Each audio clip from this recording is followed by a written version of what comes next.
Hi guys! Welcome back to the channel. Today we're diving into the wild world of medieval mental health, from moon-driven madness to four-humor remedies and dramatic exorcisms.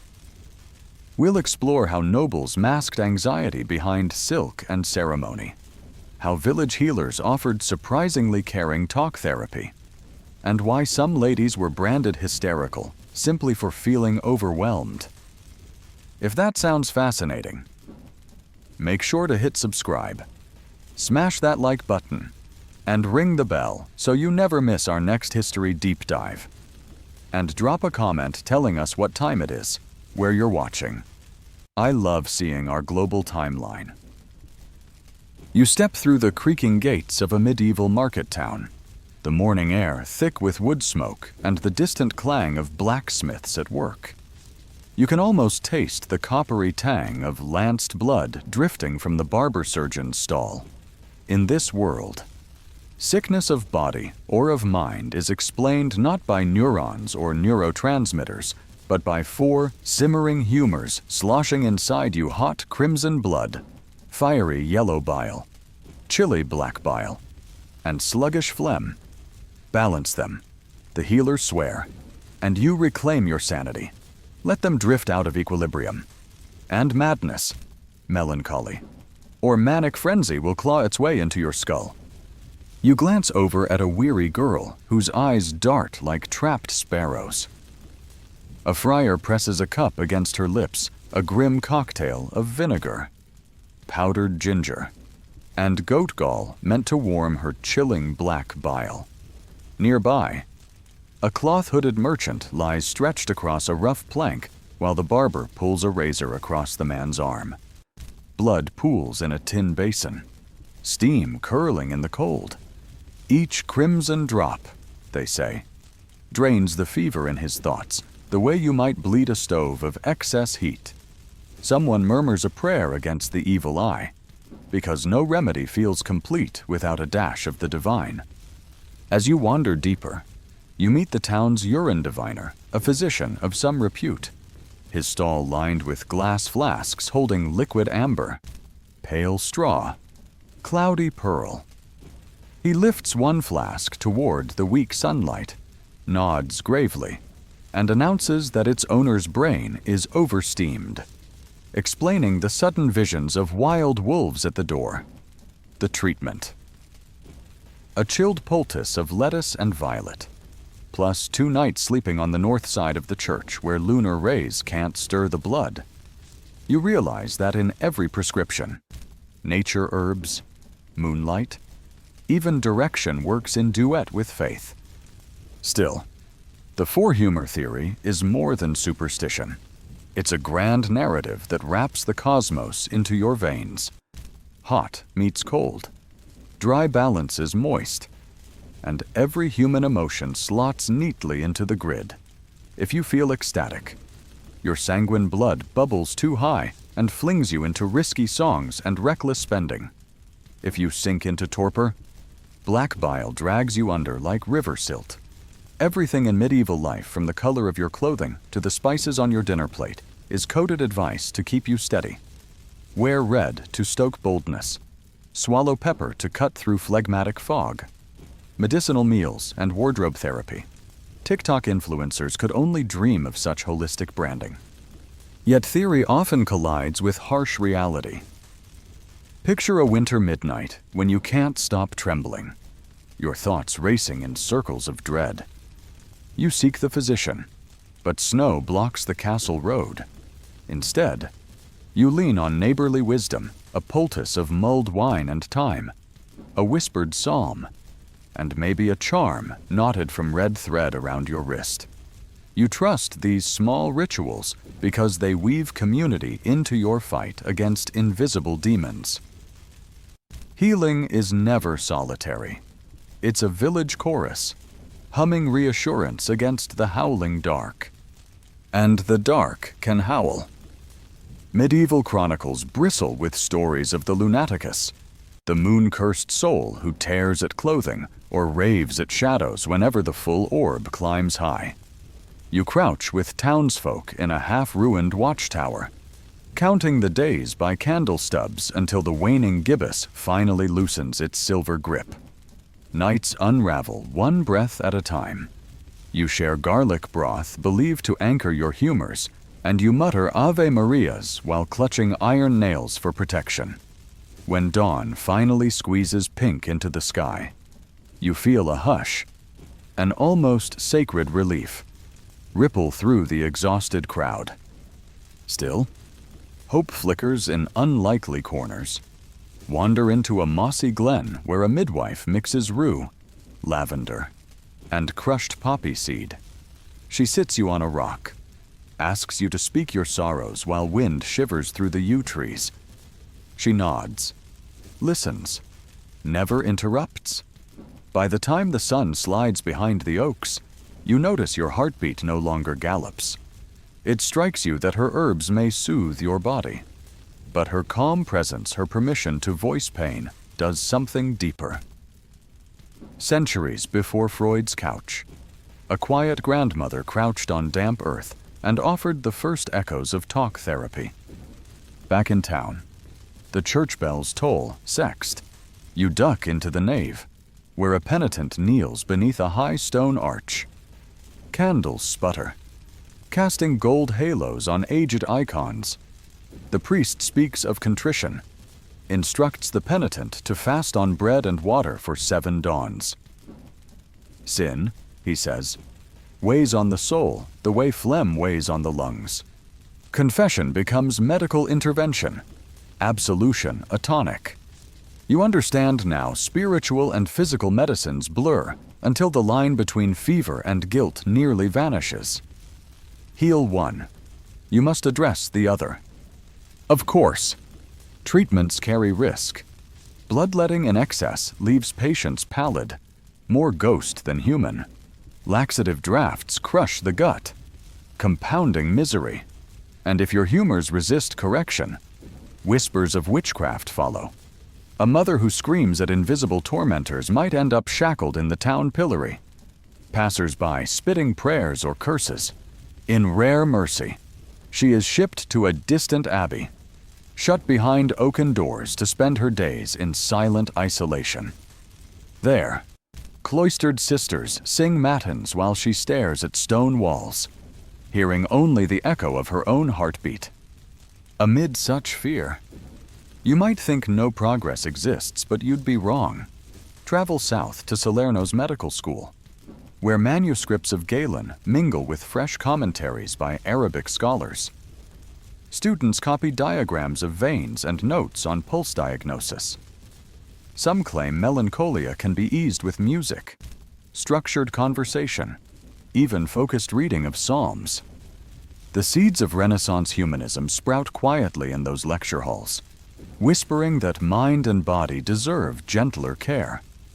Sunset paints the sky burnt orange as you re-enter the market square. The barber surgeon's basin now floats bright flowers, token thanks from a grateful family. Town children chase one another between stalls, their laughter ringing. For a moment, you see how resilience hides in daily rhythms, the rhythm of bells, of seasons, of collective hands hauling you back when your own grip slips. Medieval medicine may seem brutal, but community often cushions the blow. And you, time traveler, carry these memories into the present. Next time modern anxiety clutches your chest, recall the stoic courage of those who trusted in leeches, moon phases, and neighborly herbs. Appreciate the knowledge we now wield, yet honor the timeless truth that healing starts with noticing imbalance and daring to seek help. So, breathe deep. Steady your own humors. And remember, even in an age of iron and superstition, people reached for equilibrium, just as you do under electric light. Your journey through medieval mental health has just begun. Ahead lie exorcisms, shadowy monasteries, and noble courts where silk masks depression better than any tonic.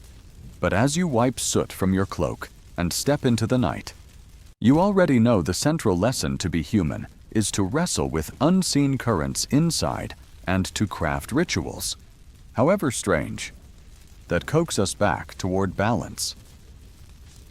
Moonrise creeps over the thatched rooftops just as you leave the smoky marketplace. Humors momentarily balanced after the day's remedies. Pale light pools at your feet like spilled milk, and every villager within sight tightens their cloak or mutters a prayer. You've heard the warnings since childhood when the moon turns full. Sanity itself can froth and boil. Tonight, you finally feel that rumor press against your own ribcage. A tidal pull that seems to lift thoughts from their hinges.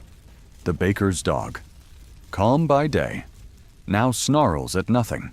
A tethered cow rolls its eyes and stamps the ground as though the stars are whispering insults only bovine ears can catch. You head toward the churchyard, drawn by the promise of thick stone and candlelight. But halfway there, you freeze. High above, the silver disk peers between ragged clouds, bright enough to bleach color from every surface. In that glow, familiar faces twist with unfamiliar tension. A miller's apprentice paces circles around the well, lips working in frantic argument with an invisible foe. An elderly widow plants her palms against a courtyard wall, sobbing out confessions to the plaster as though it were a priest. Even the air smells wilder damp earth, animal sweat, the metallic tang of fear. Doctors may blame excess blood or surging yellow bile. Yet townsfolk agree on simpler calculus. The moon meddles with your mind the way it commands the tides. You feel the tug, too. Heartbeat quickens. Skin prickles under your wool tunic. Thoughts dart like minnows. You remember tales in which full moon nights hatch sleepwalkers on rooftop ledges or send monks into violent trances mid-psalm. Last winter, a shepherd was found at dawn perched on the village stockade, mumbling that moonbeams were snakes knotting around his spine. The barber surgeon labeled it a fever of the brain, but gossips insisted lunar venom was to blame.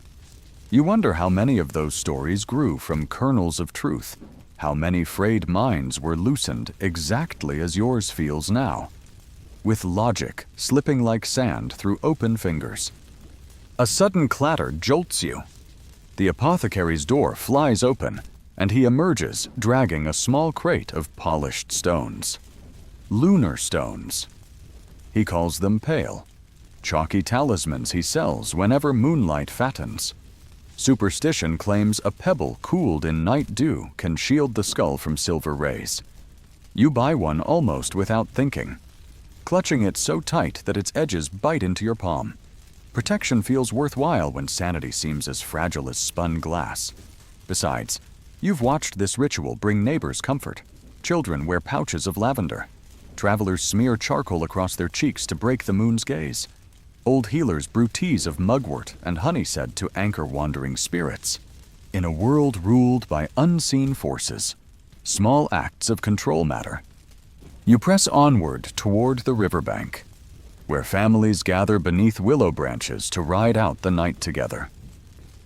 Communal vigil becomes soft rebellion against cosmic tyranny.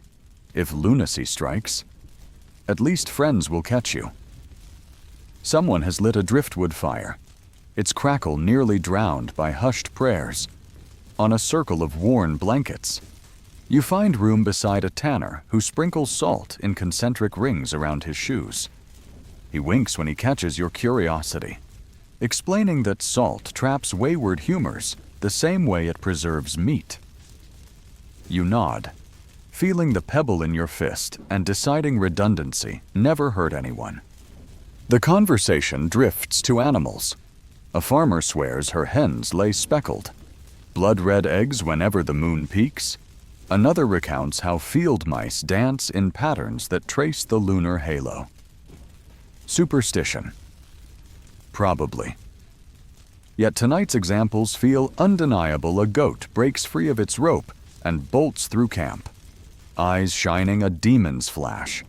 A hound bays at the sky until its voice cracks raw. Even the river seems to surge higher against its banks, foam catching moonlight like shards of silver. Each sign folds into the village mythos, reinforcing a shared conviction that celestial light can unpick the stitches holding reality together. Then, almost as if conjured by dread itself, the church bell strikes midnight. 12 iron-throated peals roll across the water, vibrating deep in your sternum.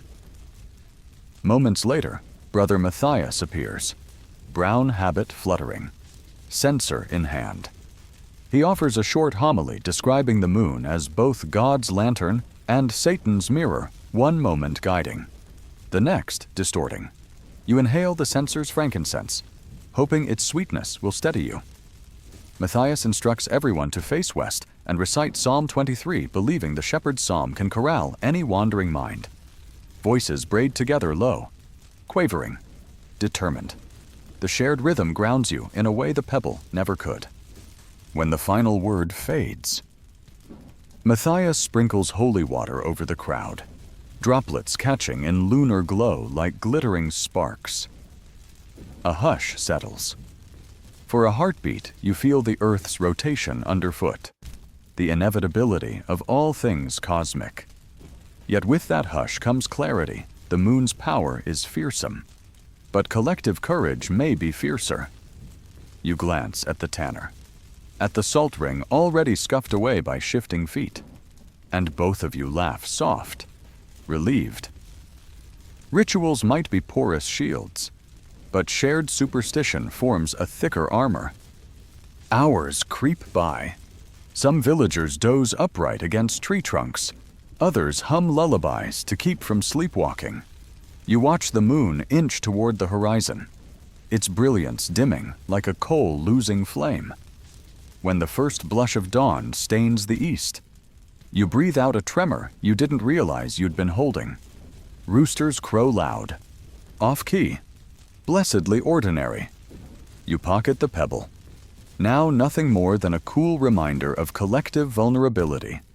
Around you, tired smiles break open, as though everyone just survived a siege without walls. Sunrise reveals something important you carry the night forward. A living ledger of how fear can bend a town, yet not break it. You tasted the edge of lunacy, felt superstition's cord around your heart, and learned that solidarity can tug you back from the brink. The moon will wax again, humors will stir, animals will rant against invisible predators, but now you own a memory of triumph. A memory you can hand to the next terrified soul come full moon, in a realm where science and myth blur. Sometimes the best medicine is simply knowing you're not alone under that silver eye. Dawn burns away the last wisps of moon-tinged dread. Yet the village isn't done, wrestling the unseen. Word spreads that Thomas the Cooper's quiet son, who once carved flutes from alder wood, spent the night raving inside his mother's pantry, flinging jars and ramming his skull against the oak door until the hinges squealed. By breakfast, you're following the anxious trickle of townsfolk toward St. Bartholomew's nave. Curiosity and concern knotted tight in your gut. The church, thick-walled and cool, still smells of last night's incense. Sunlight slants through stained glass, splashing rubies and emeralds across worn flagstones like a promise of order after chaos. Inside, Brother Anselm and 2 altar boys bind Thomas's wrists with linen strips soaked in holy water. The young man's eyes roll white, lips cracked from shouting psalm fragments backward. At least that's what the midwife swears she heard through the pantry door. You edge closer, pebble talisman still in your pocket, heart thumping as if it recognizes an ancestral script when reason falters. The church steps forward, half hospital, half courtroom, to decide whether illness or iniquity has taken hold. Anselm motions for silence. He begins in Latin, then shifts to plain English so the congregation can bear witness by the authority granted through St. Peter. I command any unclean spirit to name itself. Thomas jerks as though yanked by unseen reins. His voice lowers into a gravel not quite human, spitting syllables that sizzle against the nave's hush. A child whimpers. Her mother crushes her to her skirts. You feel your own throat tighten, aware that this spectacle is equal parts theology and theater. Yet beneath the drama pulses genuine desperation, parents pleading with heaven because every earthly remedy has failed. As the ritual unfolds, you notice subtle choreography. When Thomas thrashes, the altar boys loosen their grip just enough to avoid bruising, yet keep him from striking the marble steps. Sister Eloise, trained in herb lore, slips a small cloth bag of valerian under his collar, hoping its scent will calm him between convulsions, even in this fervent rite. Practical caregiving threads through the liturgy. Holy words weave with folk medicine. Restraint mixes with gentleness. It strikes you that the divide between spiritual and medical treatment here is more membrane than wall. Anselm lifts a silver crucifix. Thomas recoils, hissing. The priest presses forward, voice steady. Domine. Non sum dignus reverberates against vaulted stone. The crowd leans in, hungry for catharsis. You wonder how much of their awe stems from faith and how much from sheer relief that their own troubles are momentarily eclipsed by this harrowing performance. Communal fear has a strange way of consolidating around a single sufferer, as if isolating darkness in one body will spare the rest.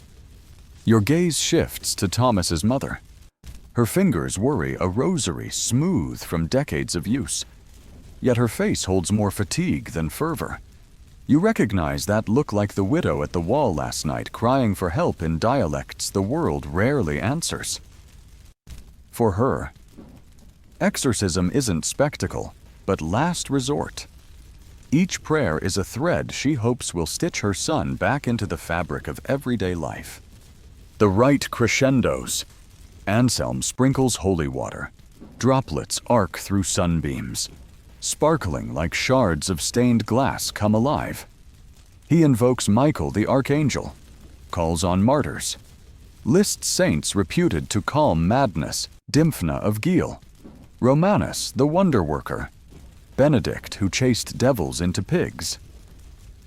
Some villagers respond with Amen, others with a murmured charm they learned from grandmothers, layers of superstition stacking like shields. You press the pebble harder, wishing it were larger, thicker, something you could build a wall with. Then, in a flash, Thomas slumps. The sudden stillness ripples shock through the crowd louder than any scream. Anselm's voice softens. Peace be upon you, child. He signals for the altar boys to lay Thomas gently on a straw mat. Sister Eloise dabs wine onto a cloth and wets his lips. Thomas blinks, eyes clearing as if a storm has passed. He whispers, "Water," nothing more. Relief washes over the nave, first cautious, then giddy. Women exhale prayers, men clap one another's shoulders. A miracle or exhaustion finally silencing a tortured mind. No one asks aloud. The theological answer feels easier to live with than the medical unknown. Anselm announces 7 days of fasting and prayer for Thomas's continued recovery, plus alms to the poor as penance for whatever breach invited darkness. The congregation nods, happy to exchange charity for a sense of control. Later, outside. Sunlight feels oddly new. Thomas's father thanks you for standing witness, as if collective observation sealed the rite's power. You walk the lane with villagers dissecting every detail. Did the demon flinch at St. Michael's name, or at Sister's valerian? Was the turning point holy water, or simply the moment Thomas's body surrendered to exhaustion? Theories bloom like midsummer weeds, each reflecting its speaker's worldview. Some trust doctrine, some trust herbs, others trust nothing but the spectacle itself. All, however, agree on one principle. Mind, body, and soul are threads of a single braid, and when it frays, the whole community must weave it back. Toward midday, you help Thomas's mother carry a pot of barley broth to the rectory where he now rests. Inside, candles flicker around a cot. The air hums with low chant from a novice tasked with soothing lullabies.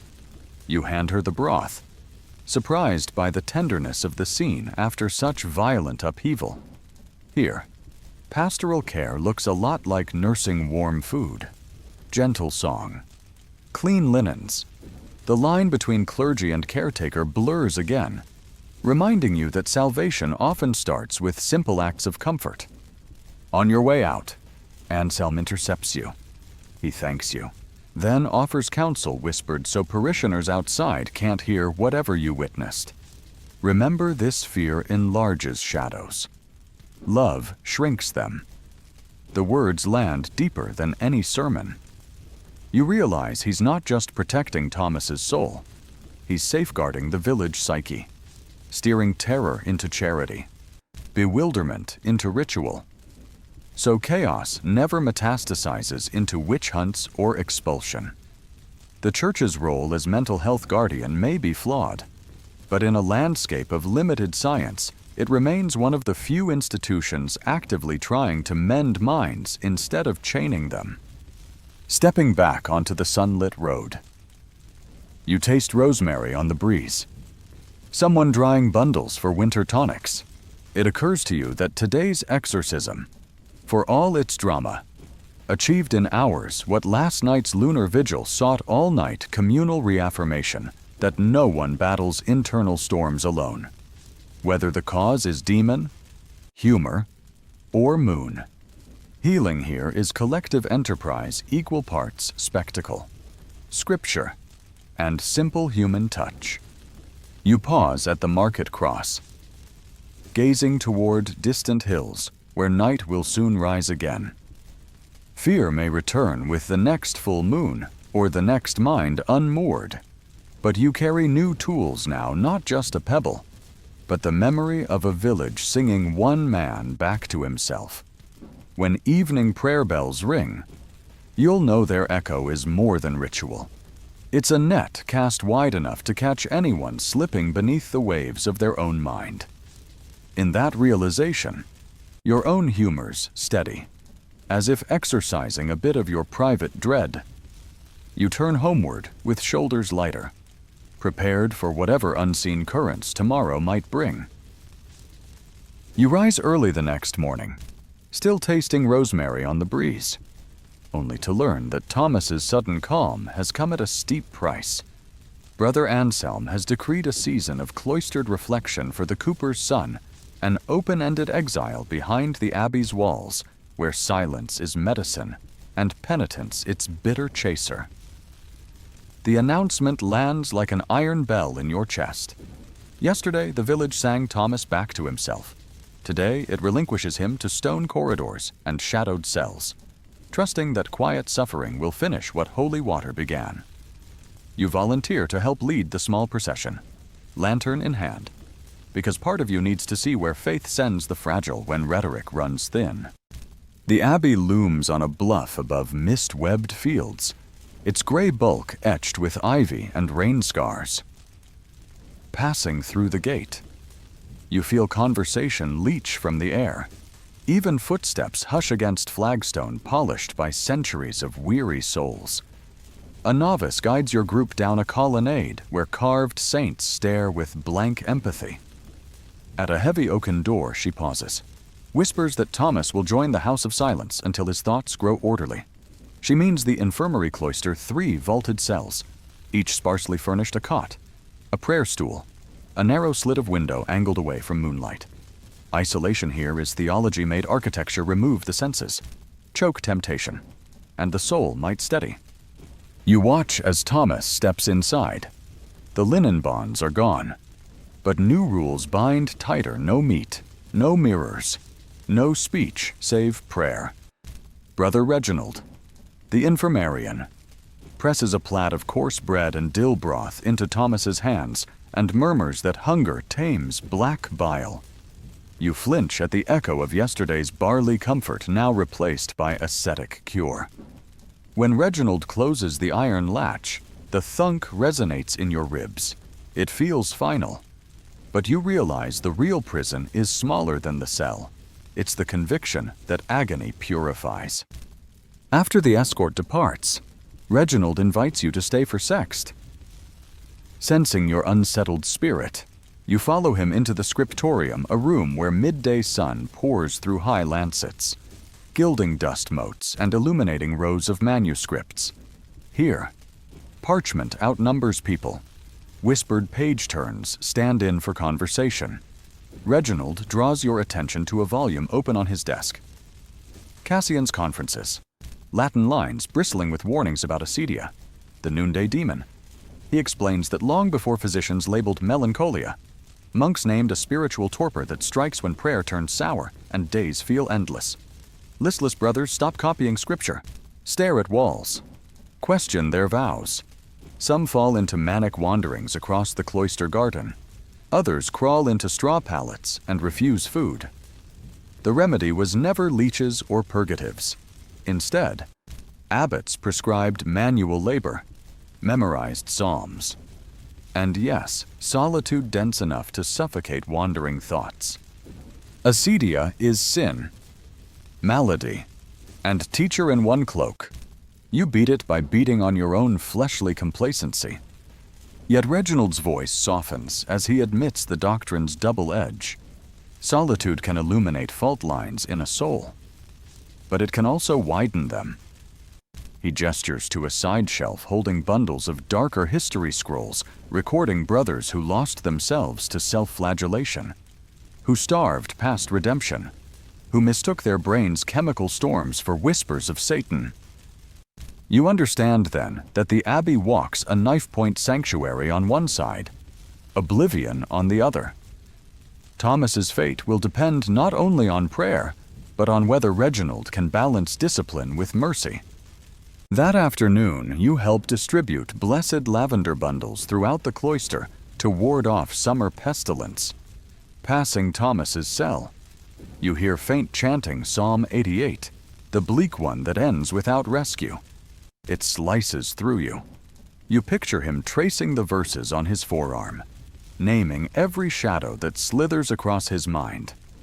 The humor's model once framed despair as too much cold and dry. The Abbey reframes it as darkness yearning for light. Both paradigms reach for order, yet neither erases the raw ache behind that door. You leave the lavender sprig at his threshold, a silent message that someone outside still carries a sliver of his burden. Evening finds you in the refectory, sharing lentil pottage with the monks. Conversation is forbidden, so thoughts amplify. You feel each swallow echo the hunger Thomas must now reinterpret as penance. Across the table, an elderly brother named Oswin catches your gaze and mouths a single word, remember. After supper, he slips you a folded scrap of parchment. Later, by torch glow, you read a poem he copied decades ago. The mind is a cloister with many chambers. Open one and incense pours. Open another and ash. He has underlined a final line. A soul heals not by silence alone, but by hearing its own cry answered. Oswin's hand trembles when you thank him, and you suspect he knows more than theory about chambers filled with ash. At Compline, you kneel beside monks chanting in unison, feeling their harmonies weave a net under your own weary thoughts. The Abbey's austerity suddenly reveals a hidden generosity by stripping sensation. It amplifies the few stimuli left plain melody. Candle glow, the simple pressure of knees to stone. In that focus, torment can surface like a bubble in clear water, visible at last. But clarity is not cure. When the final amen fades, sandals shuffle away, leaving corridors brimming with unsaid things. You picture Thomas rocking on his cot, Psalm 88 still looping, unanswered. Before departing at dawn, you seek Reginald. You find him in the herb garden clipping feverfew under pearl sky. He confesses that healing a mind here is more gardening than surgery-prune despair. Water hope, and wait. Sometimes the season is kind. Sometimes the crop fails, and silence curdles to despair's echo chamber. He presses a small vial of St. John's wort oil into your palm, asks you to deliver it to Thomas's mother. Tell her light travels even through narrow slits, he says, glancing toward the infirmary cells whose windows now blush with sunrise. You descend the bluff, feeling both humbled and unsettled.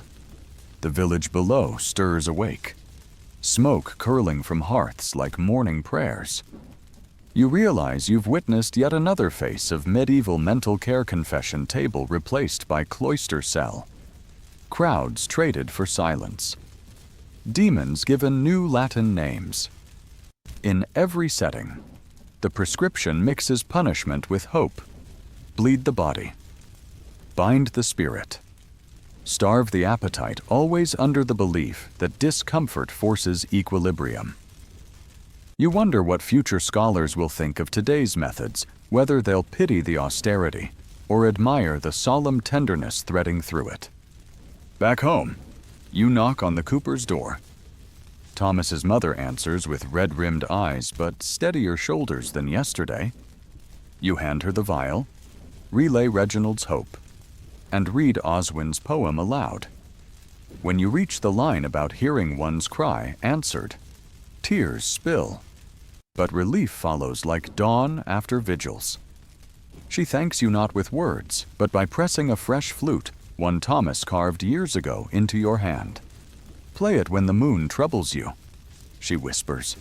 Sound can carry farther than stone walls. That night, you sit outside, cool grass beneath you, carving knife moonbright in your lap. You test the flute, breath coaxing soft notes that drift across rooftops toward the abbey's silhouette. Somewhere behind those walls, Thomas may hear faint music threading through his imposed silence, a reminder that the world still waits for him beyond confessionals and cot. And as you play, you sense your own humors settling, soothed not by isolation, but by connection that stubbornly defies iron latches. The tune wanders upward, mingling with star air, and you hold the final note long enough to imagine it slipping through a narrow window slit and touching a pulse you hope is beginning to steady. You wake to birdsong threading through your window like stray notes from last night's flute. But the dawn's calm can't muffle the question that's been gnawing ever since Thomas vanished behind abbey walls. Is agony really the only doorway to healing? You shoulder a satchel stocked with bread crusts and the vial of St. John's wort his mother slipped you. Then follow a deer track that winds beyond tilled fields into peat-scented woodland. Villagers whisper that an old cunning woman keeps a hut out here, weaving remedies from roots and rainwater. Some call her saintly, others mutter witch. Either way, you've decided that Thomas needs more than silence and scourging prayers. He needs someone willing to listen without measuring sin by decibels. Mist beads on heather as you push deeper into the trees. At last, you spot a roof of moss-thick thatch slouching beneath rowan branches draped in red berries like bloodless beads. Smoke curls from a crooked chimney, carrying the bittersweet smell of mugwort. Before you can knock, the door creaks wide, and a woman with owl-gray hair beckons you inside, as though she has been expecting the crunch of your boots for days. Her cottage glows amber with reflected firelight. Bundles of drying yarrow hang from rafters. Jars of honey catch sun slivers on a shelf, and a black cat sprawls on a stool, tail flicking to some private rhythm. The woman introduces herself simply as Brigid. Her voice is gravel wrapped in velvet, and when she takes your hand, you feel the same grounded warmth you imagined threading through Thomas's flute into the cloister. She pours nettle tea, gestures for you to sit at a pine table worn smooth by generations of restless palms, and asks what burden drags at your shoulders. The question is ordinary, but the hush around it invites honesty, a chapel confession never quite reaches. Words tumble out: the moon vigil, the exorcism, the iron latch sealing Thomas from daylight. Your fear that solitary penance will calcify his spirit instead of clearing it. Bridget listens without flinching, as if your story is one stone among many she's gathered along the river of human misery. When you pause, she fixes you with eyes the color of rain-rich soil. Pain craves witness more than cure, she says. And witness begins with someone who refuses to turn away. She slides a small wooden bowl toward you, crushed sage and lavender folded into goat butter, fragrant as midsummer fields. Rub it on your temples when dread presses like a millstone, she instructs. Breathe. Then name aloud whatever shape your fear takes. Naming, she insists, cracks fear's shell so light can seep in. She nods toward a corner where an empty chair faces the fire. I keep that chair for sorrow, she explains. Anyone may sit and speak to the flames until the weight shifts. You picture Thomas alone on his cot, voicing Psalm 88 into stone that never answers, and feel how radically different this cottage medicine tastes. Mid-afternoon drifts into copper-tinted evening. Villagers arrive in twos and threes, an aging shepherd who startles awake at phantom howls, a young mother whose hands shake since her newborn's winter fever, a pock-scarred soldier back from border skirmishes who jerks at sudden noises. They settle on reed mats Bridget unrolls around the hearth, and she invites you to stay. Soon the room hums with tentative stories, each grief echoing against another like call and response psalmody minus the Latin. No one interrupts. Tears and laughter braid without embarrassment. Bridget occasionally passes a mug of chamomile or murmurs a question that nudges a memory into daylight. But mostly, she lets silence do its gentle excavation. You realize this circle mirrors last night's monastic chant, yet here melody arises from spoken pain instead of scripture. Both rituals chase equilibrium. Only their tools differ. When the soldier describes dreams of severed limbs reaching for him, Bridget sprinkles crushed valerian onto the hearthstone, releasing a sweet earth fragrance that steadies his breath. When the young mother confesses, she imagines rivers swallowing her child. Bridget hands her a strip of linen scented with rosemary, instructing her to inhale whenever the vision surfaces. Folk magic, perhaps. But you recognize the deeper alchemy. Tangible objects tether runaway thoughts the way a sailor's knot secures storm sails. Under the Abbey's rule, sensation is starved. Here it's harnessed. Night thickens outside, and lamp shadows dance over wood-paneled walls. Bridget ends the gathering by draping a single red thread around the circle's linked hands, a reminder, she says, that each life touches the others whether or not we notice. She spools a small length into your palm along with another tin of the sage lavender balm meant for Thomas. Threads travel better than sermons, she whispers. Tell him silence need not stay silent forever. Her words flicker like sparks inside you, illuminating a path bridging cloister and cottage, theology and earth.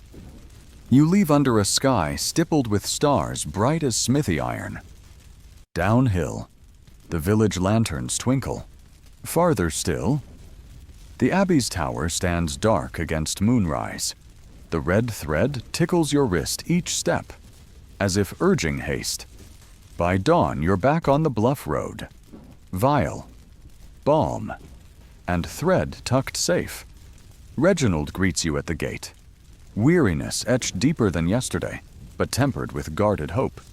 You share Bridget's teachings, the talking circle, the chair for sorrow, the anchoring power of simple sense. His eyes widen, curiosity wrestling with caution, and you sense possibility cracking through dogma's shell. He agrees to let you slip the balm and thread to Thomas during the next food delivery round, provided you frame them as a friend's tokens of fortitude. Labels matter less than outcomes, but easing ecclesiastical pride costs nothing. You cross the cloister garden with Reginald just as the morning sun ignites dew into scattered prisms. He He stops beside a patch of wormwood and murmurs that ancient herbals list it as a tonic for melancholy. You recognize a subtle shift. Yesterday he quoted Cassian's demons. Today he consults hedgerow wisdom. The bud of interdisciplinary grace unfurls between mortar-set flagstones. Infirmary bells chime prime. Reginald opens Thomas's cell, and you glimpse the young man sitting cross-legged on the cot. Psalm scroll loose in his lap, eyes clearer than you feared. You place the balm and red thread on the tiny windowsill. Words feel superfluous, yet you mouth. You're heard. He touches the thread, and something like dawn flickers across his face small. But sunrise always begins with one pale line on the horizon.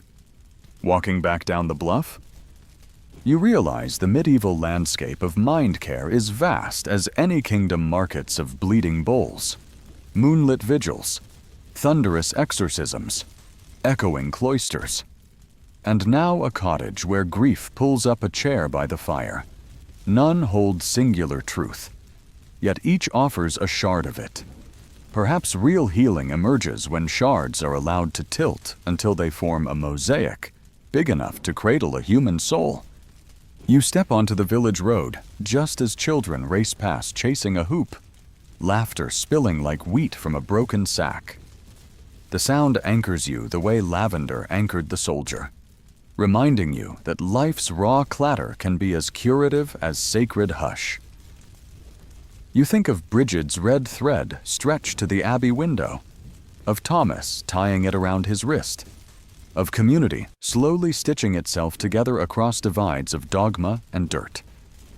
And somewhere inside, your own humors feel steadier, not balanced by leeches or locked doors, but by the knowledge that healing, in any century, starts when someone chooses to sit close, listen deep, and refuse to turn away. You follow the red thread promise of connection all the way back to town, but the village square has already knotted itself into fresh knots of panic. A cart blocks the well. Atop its splintered boards stands Father Urian in black cassock, voice cutting the morning hush like a cleaver through bone. At his feet kneels Edith, the ginger-haired weaver's daughter who once joined your moon vigil.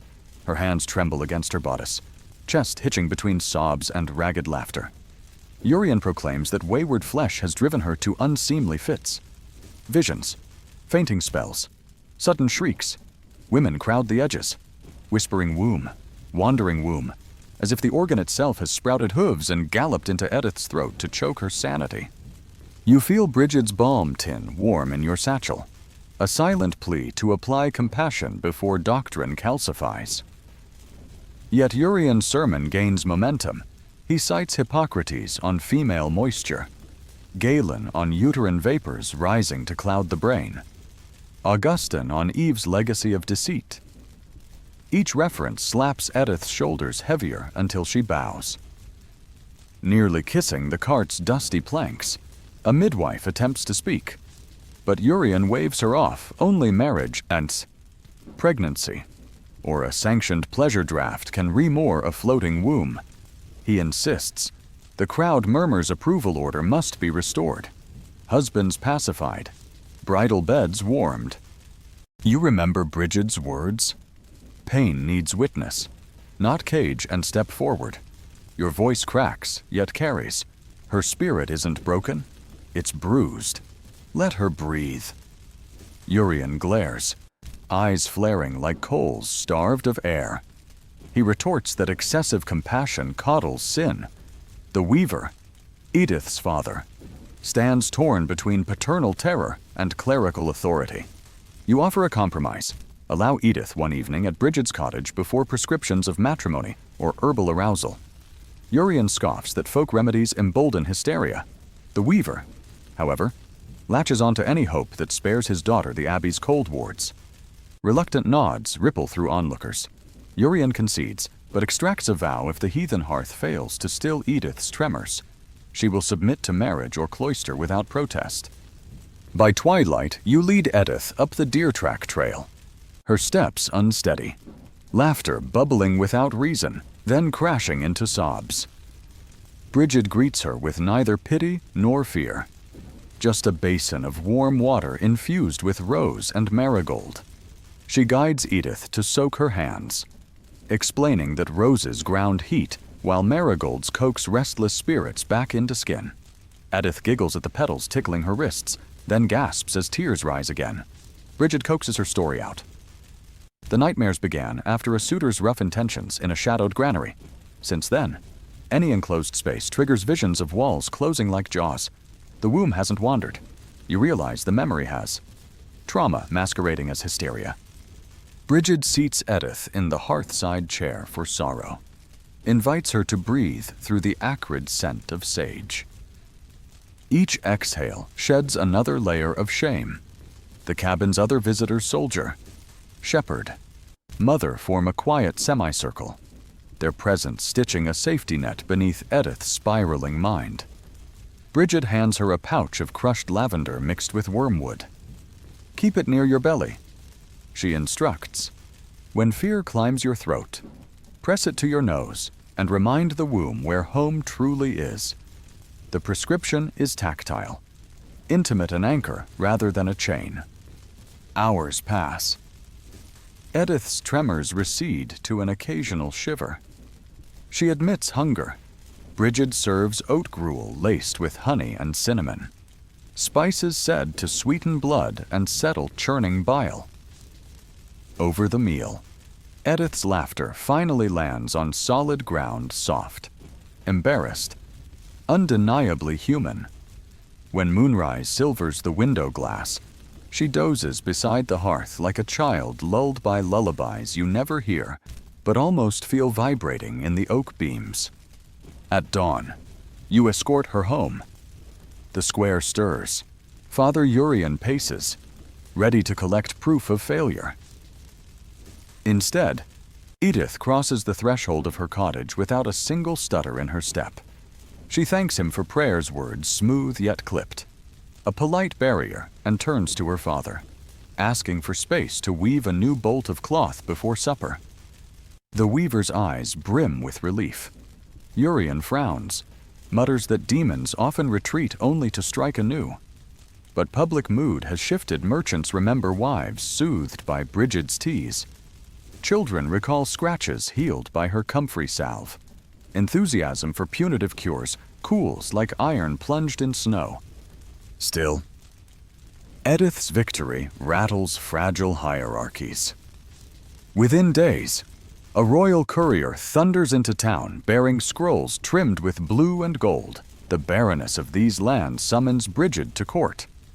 Officially, she seeks remedies for night terrors plaguing the ladies-in-waiting. Unofficially, rumor says nobles crave novelty, exotic tonics, whispered prophecies. You volunteer to accompany Bridget, partly to shelter her from courtly machinations, partly to witness how silk-draped power grapples with the same invisible afflictions gnawing plowmen and monks. The journey east winds through vineyards and wheat seas until castle turrets puncture the horizon. Inside those limestone walls, you meet a world lacquered in ceremony pages dart like bright finches. Tapestries muffle footsteps. Perfumes swirl thick enough to taste. Yet behind every painted smile you detect tremors. Duchesses who pinch skin raw beneath brocade gloves. Courtiers whose goblets never empty. Stewardesses who memorize gossip as if secrets might plug the leaks inside their ribs. Here, mental unrest hides beneath costly velvet the way mice scurry under banquet tables, ubiquitous. Unwelcome, yet nurtured by crumbs of constant dread. The Baroness greets Bridget not with scorn, but wary hope. The royal physician, however, bristles his reputation hangs on mercury elixirs and leeching charts. He proposes bleeding the anxious ladies under full moon light to equalize moist dispositions. You glimpse panic flash through gloved fingers. Bridget counters with gentler rituals. Rose quartz warmed in palms to soothe fluttering hearts. Lemon balm tincture for night sweats. Storytelling circles where court ladies trade fears disguised as fairy tales. The physician derides such measures as peasant frivolity. Yet the Baroness, perhaps recalling her own girlhood far from marble corridors, grants Bridget 7 nights to test her methods. Those nights unfurl like clandestine salons. By candle halo, duchesses shed circlets and speak of expectations heavy as chainmail. One reveals she hasn't slept without poppy wine in 3 years. Another confesses panic at entering the Great Hall. Certain every laugh targets her. Bridget listens. Passes lavender-stuffed silken sachets to clutch during feasts. Teaches square breathing disguised as ballad timing. You watch them practice inhale through 4 silent beats. Hold 4. Exhale to 4 a dance no minstrel sees. By dawn of night 3, servants whisper that the lady's eyes shine clearer. Sleep comes faster. Even the physician grudgingly notes reduced demand for his vials.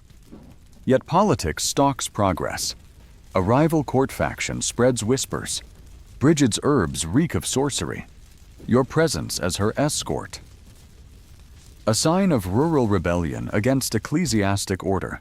When a young maid collapses from fever on night 5, detractors seize the moment accusations spiral that Bridget's potions weakened the girl's humors. Guards march into the herb parlor. Jars clatter. Petals scatter like crushed jewels. The physician recommends immediate expulsion, better yet. Confinement at the Abbey Infirmary. History threatens to rewind. Healing recast as heresy. You step between spears and sage bundles, invoking what little authority comes from bearing the Baroness's earlier gratitude. You argue physics of fever its scorch unrelated to lavender's comfort, and remind them of the quaking Duchess now sleeping soundly. The Baroness herself arrives, eyes ringed from broken rest, yet fierce with new conviction. She recounts her own midnight terror dreams of drowning in brocade that eased after Bridget's quiet counsel. Public endorsement tips the scales. The physician bows stiffly. Guards sheathe blades. The maid receives willow bark brew and cool compresses instead of shackles. Bridget's clinical trial continues, and by week's end, evidence stands unignorable fewer fainting spells, steadier appetites, laughter returning to echo halls once haunted by whispers. The Baroness rewards Bridget with patronage a tiny herb garden inside the inner bailey, sunlight angling through iron lattice like hope filtered yet resilient. She also dispatches letters, one to Brother Reginald, requesting dialogue between Abbey Ward and court healer, another to Father Urian, suggesting a study of herbal balms for parish relief. Power, newly convinced, begins to flex in service of compassion instead of control. On departure day, you linger at the castle gate. Bridget presses a pouch of seeds into your palm. Lemon balm, lavender, rosemary, portable sparks. Plant them at crossroad places. She advises. Let remedies grow where roads meet, not where walls divide. You picture the Abbey garden fringed with color, Thomas tracing scent trails like breadcrumbs out of his cell, Edith weaving cloth that smells faintly of rose quartz, nobles penning letters by lamplight. Square breathing through second thoughts, a network of quiet interventions spreading wider than any single doctrine. You ride back towards the village under blooming dawn. Red thread tied to your bridle, herb seeds jingling like tiny bells against your belt. The road seems shorter this time, or perhaps connection shortens every distance. You realize the medieval map of the mind is no longer a patchwork of isolated cures, bleeding bowls here, cloisters there, but an evolving tapestry, stitched by mortar, moonlight, and moss-roofed cottages alike.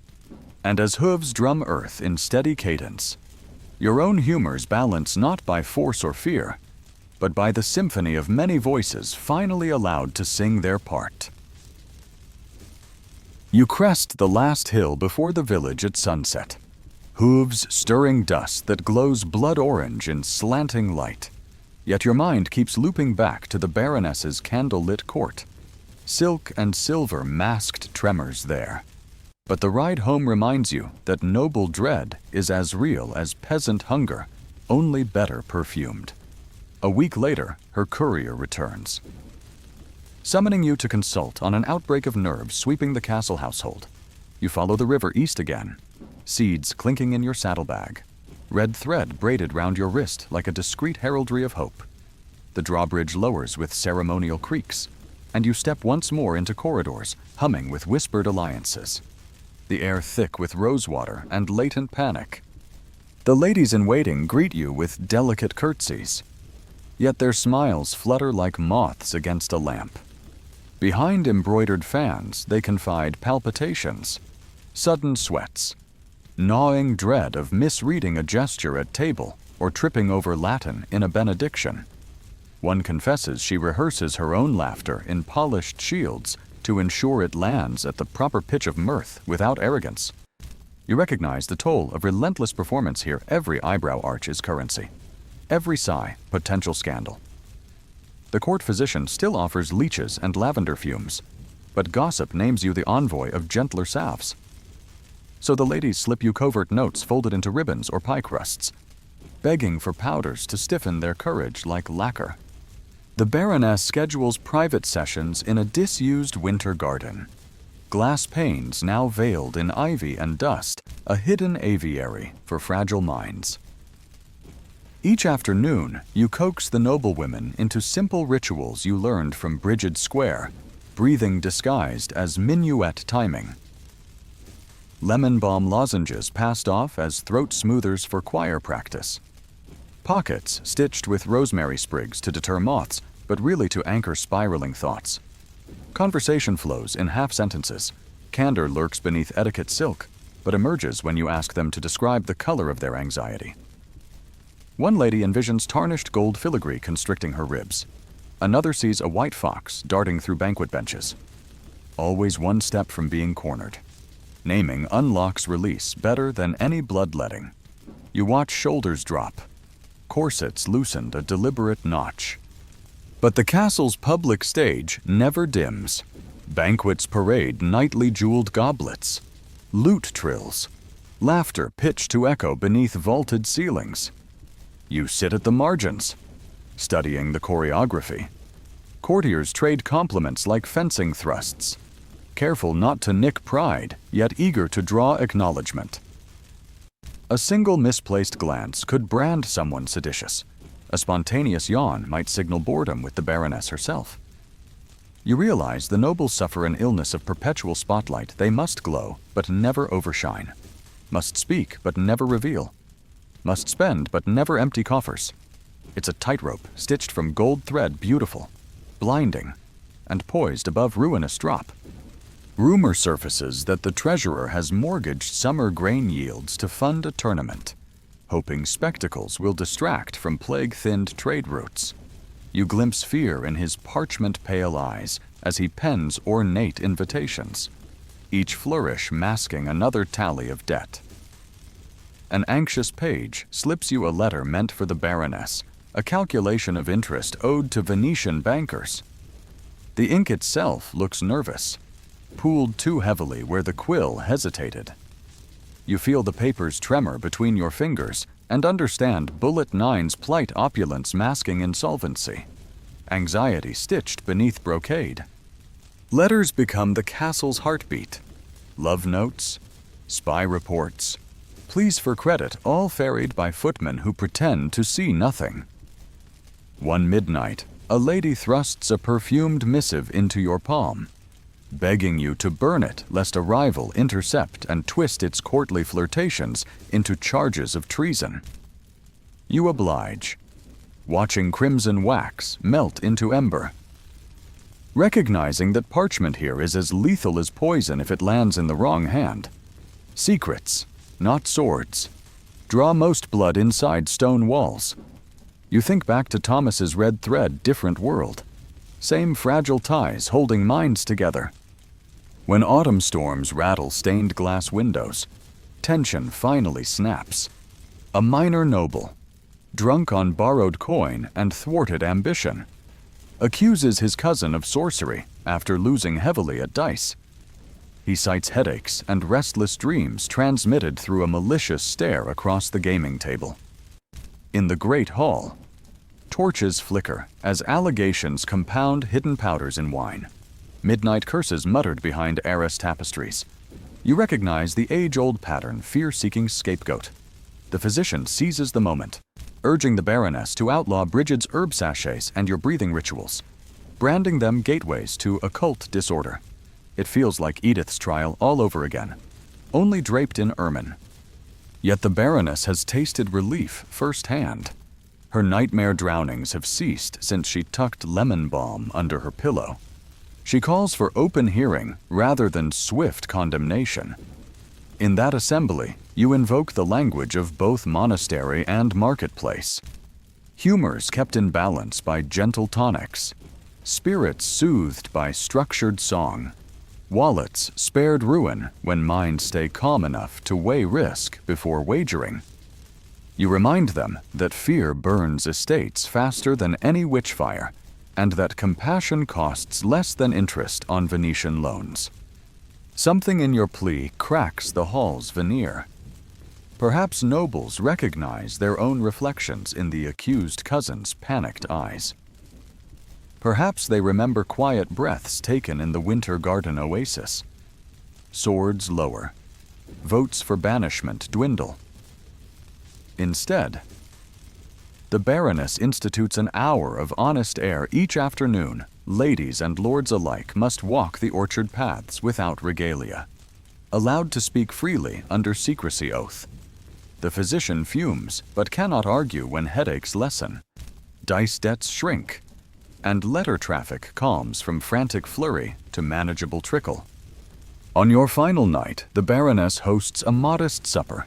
No minstrels, no gilded swans, just earthenware bowls of root stew and benches rather than thrones. Conversation feels oddly weightless, like a held breath finally released.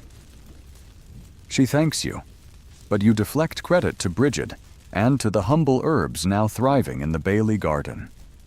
She presses into your hand a small silver whistle shaped like a nightingale.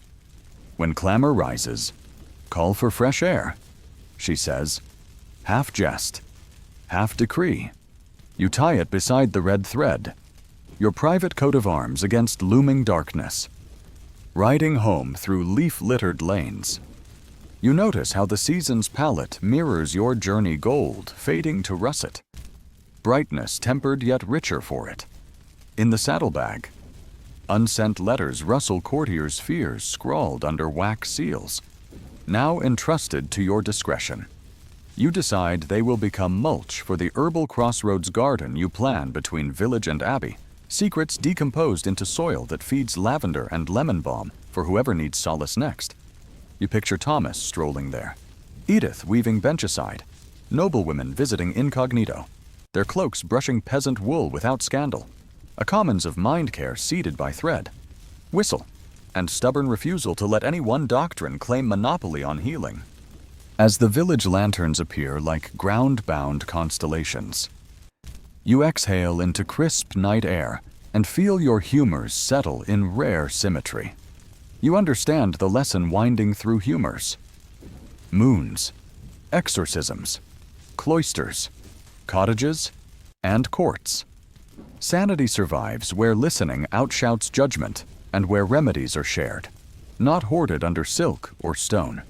You ride the last mile in quiet joy, whistle glinting, thread fluttering a herald of many-voiced wholeness riding beside the sound of your own steady heart. You plant the first seedlings of your crossroads garden at the tail end of harvest, pressing lemon balm roots into soil fed by ashes of burned court letters. Rosemary follows, its resinous scent rising like invisible heraldry. Word spreads quickly, so quickly, in fact, that before winter's first frost, a velvet-lined carriage rumbles up the village lane. The driver bears a wax-sealed invitation from Lord Everard of Stoneford Keep, a stalwart noble whose smile, rumor says, hasn't cracked in 20 years. He requests your discreet counsel before he funds a chantry chapel meant to purge lingering stains from his family ledger, sins spiritual and financial alike. You saddle your horse yet again. Thread and whistle steady talismans. Curious what kind of turbulence hides behind a face trained never to flinch. Stoneford rises above a bend in the river like a chess rook carved from dusk itself.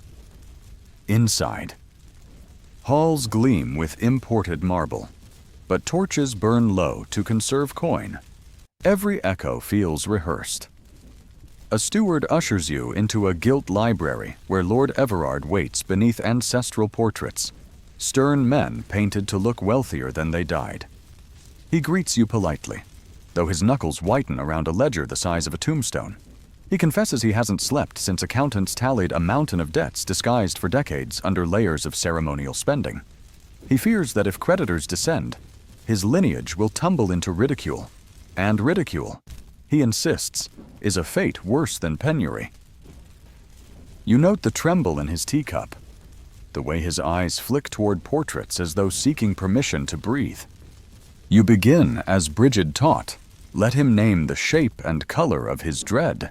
He describes it as a silver mask welded to his face, beautiful but airless.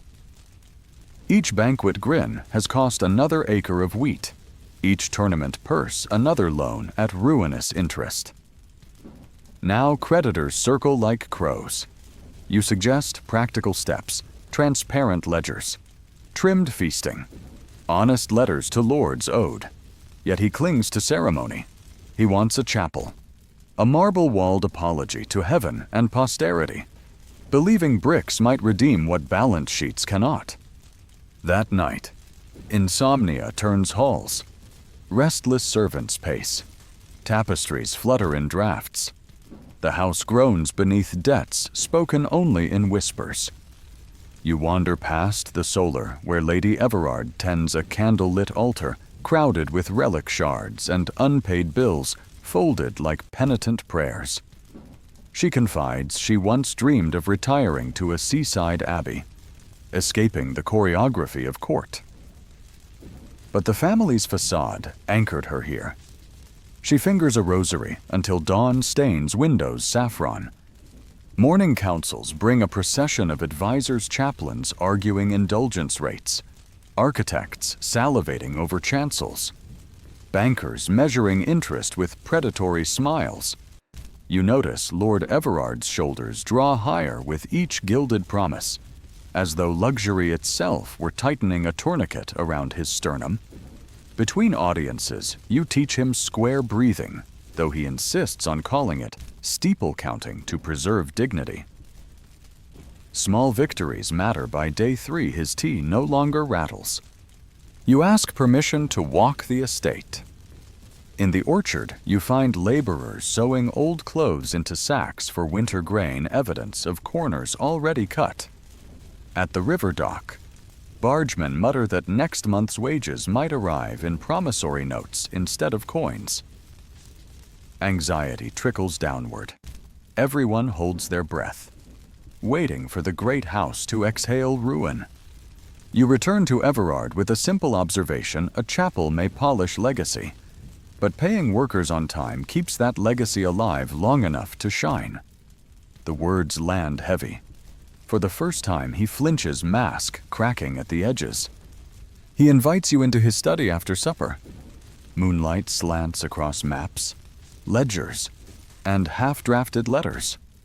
He confesses he has considered fleeing to a monastery, leaving heirs to unravel knots he tied.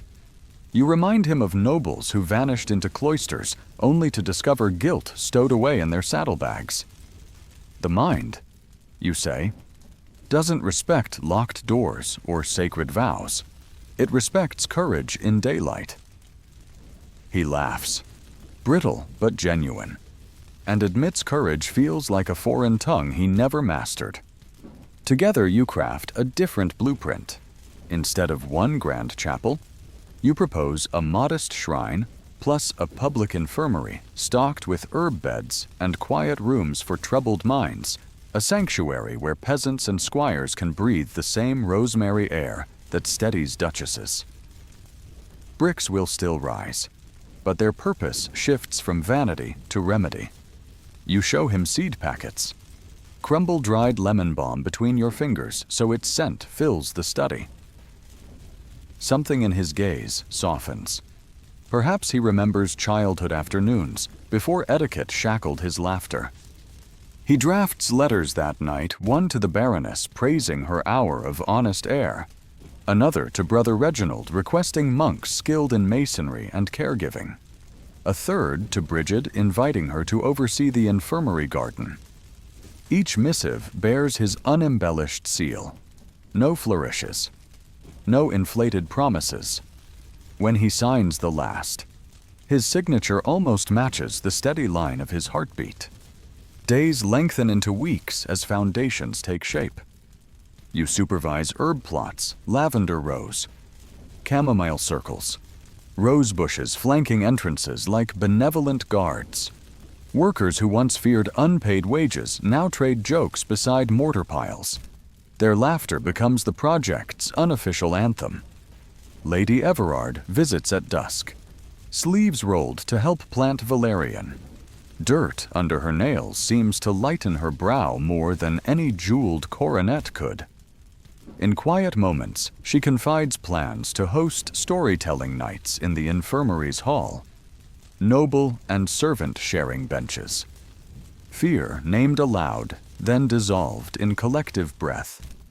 Completion comes just before spring equinox. The shrine stone is plain, but sunlight loves it. Each dawn paints it gold without charging interest. Inside hangs a single tapestry woven by Edith scarlet thread, looping through indigo to depict a flute-playing figure leading a crowd from shadow into wildflower light.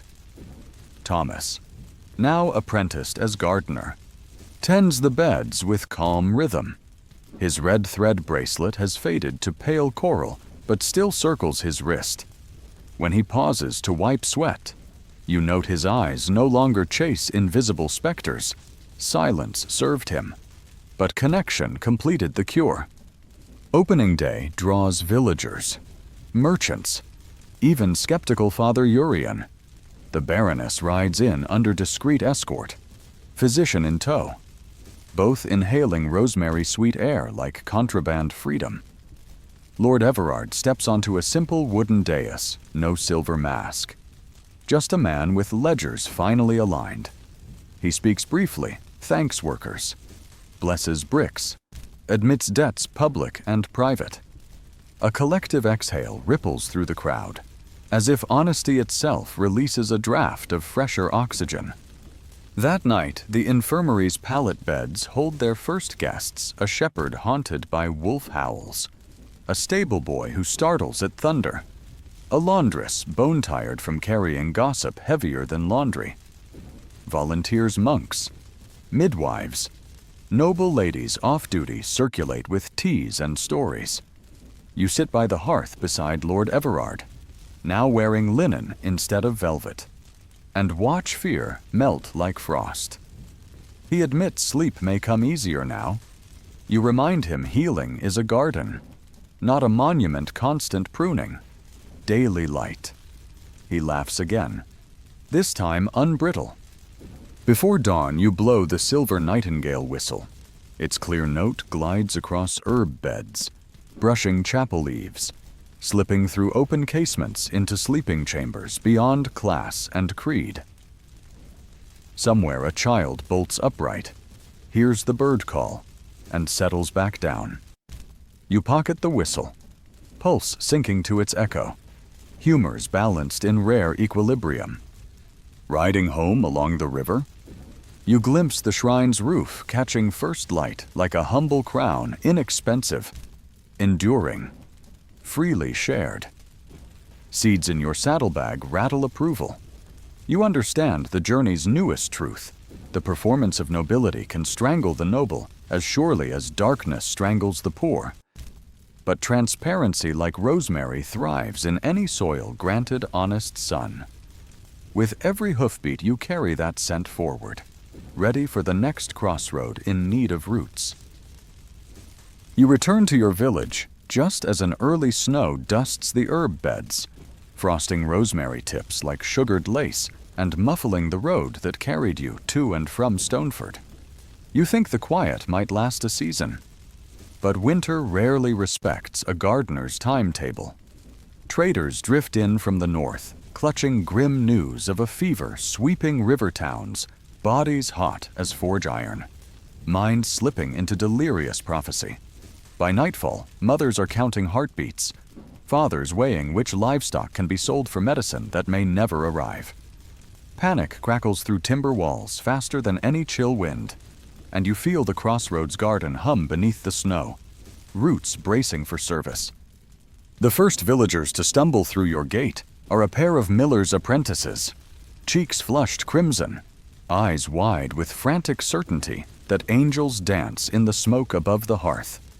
You guide them to the infirmary wing, weave time steam beneath their noses, and anchor their thoughts with the steady pulse of a drum you borrowed from the Abbey choir, heartbeat made audible.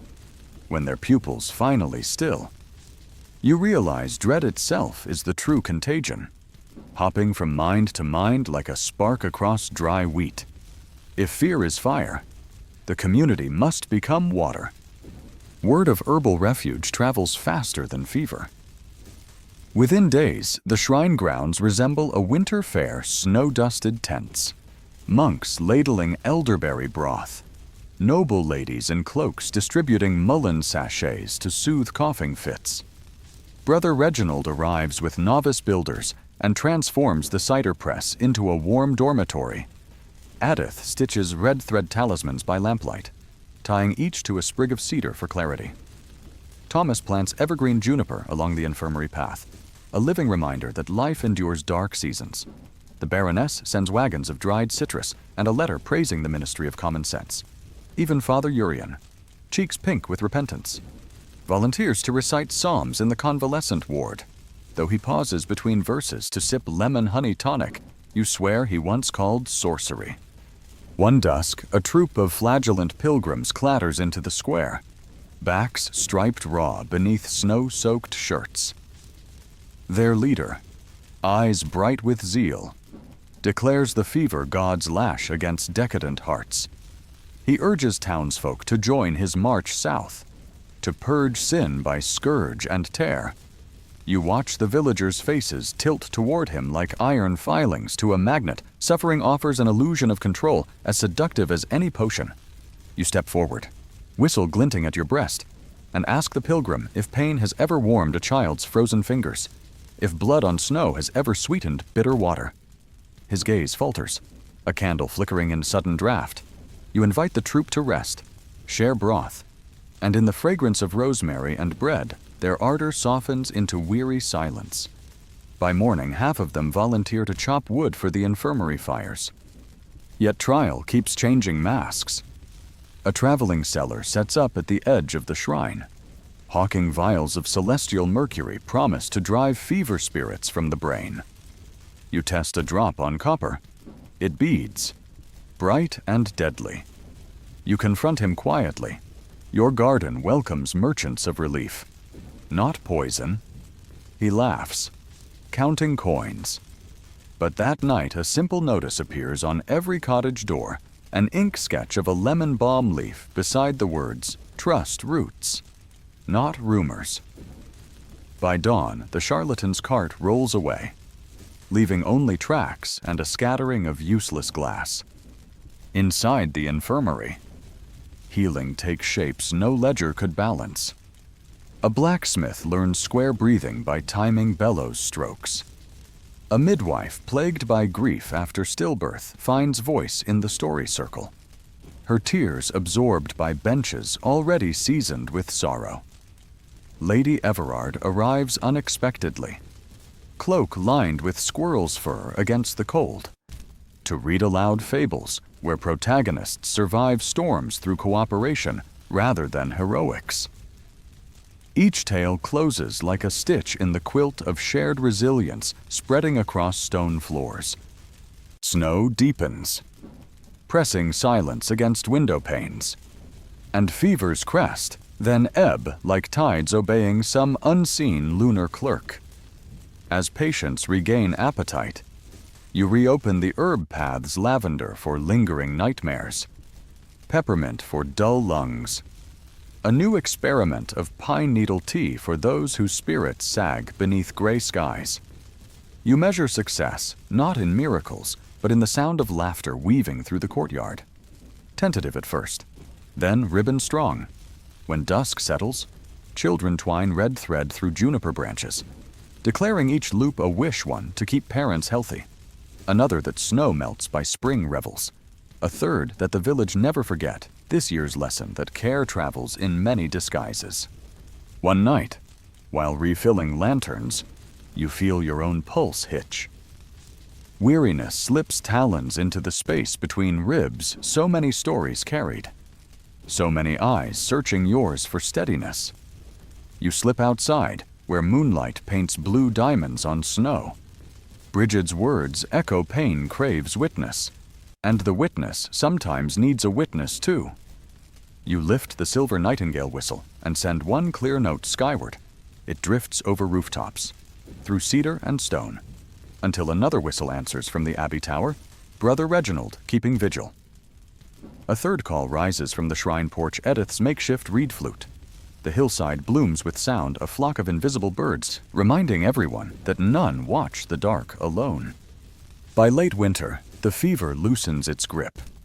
Herbs and rest and plain kindness have triumphed more surely than any lash. Travelers depart with sachets tied to packs, carrying recipes and breathing exercises to distant hamlets.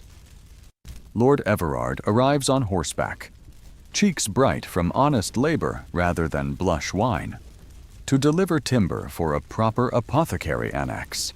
He joins villagers hoisting beams, sweating beside the same men who once feared his tax collectors. You see in their synchronized movements a scripture unwritten, one where justice is measured in shared burdens, not gilded vows. Spring's first thaw finally kisses the crossroad garden. Snow retreats like a remorseful guest, revealing shoots pushing through loam fed by burnt secrets and winter ash. You kneel to inspect the lemon balm it survived, leaves tender and fragrant. The sight unlaces a knot you didn't know you carried. You realize the garden has become more than a cure house. It's an embassy between worlds once sealed off by rank, superstition, and distance. Each visitor peasant, priest, noble leaves carrying a seed of some other discipline. Monks learn folk tonics, courtiers practice honest air, villagers recite psalms in harmony with drumbeats. Cross-pollination of minds, as natural as bees at blossom. On Equinox Eve, the village gathers for a festival of light. Candles line the refurbished dock, illuminating water that once ferried rumors and debts. Children parade bundles of rosemary and cedar, releasing their scent like an invisible choir. You stand beside the shrine, silver whistle tucked away, and watch Thomas strike a chord on his drum. Edith answer with flute. Lady Everard hum along. The melody spills into twilight, no single voice dominates, yet none is lost.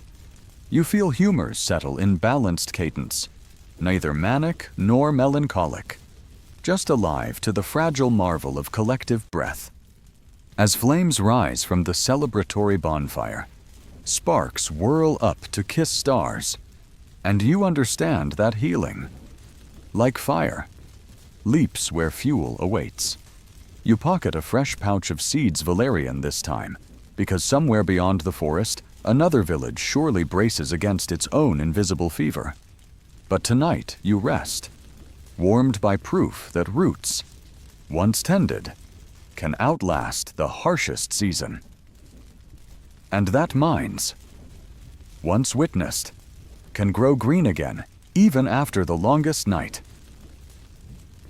You rise before dawn, pulse humming with the afterglow of last night's fire, and you feel the village inhaling its first breath of true spring. Snowmelt patters from thatched roofs like 1,000 ticking clocks, each drop urging you forward. You walk the crossroads garden, tracing a finger along rosemary that has hardened through frost, past lemon balm already flirting with bees, until you reach a fresh furrow waiting for the valerian seeds in your pocket. As you press them into the damp earth, you picture the roots diving deep, tapping quiet. Unseen reservoirs, the way your community now reaches beneath habit and rank to drink from new wells of trust. The scent of thawed soil mixes with wood smoke drifting from distant chimneys. And in that fragrance, you hear echoes of every fever dream, every hushed confession, every drumbeat breath you helped midwife back to calm. For a moment, you allow yourself stillness. Knowing stillness is never passive. It is the fertile pause before the next pulse of change.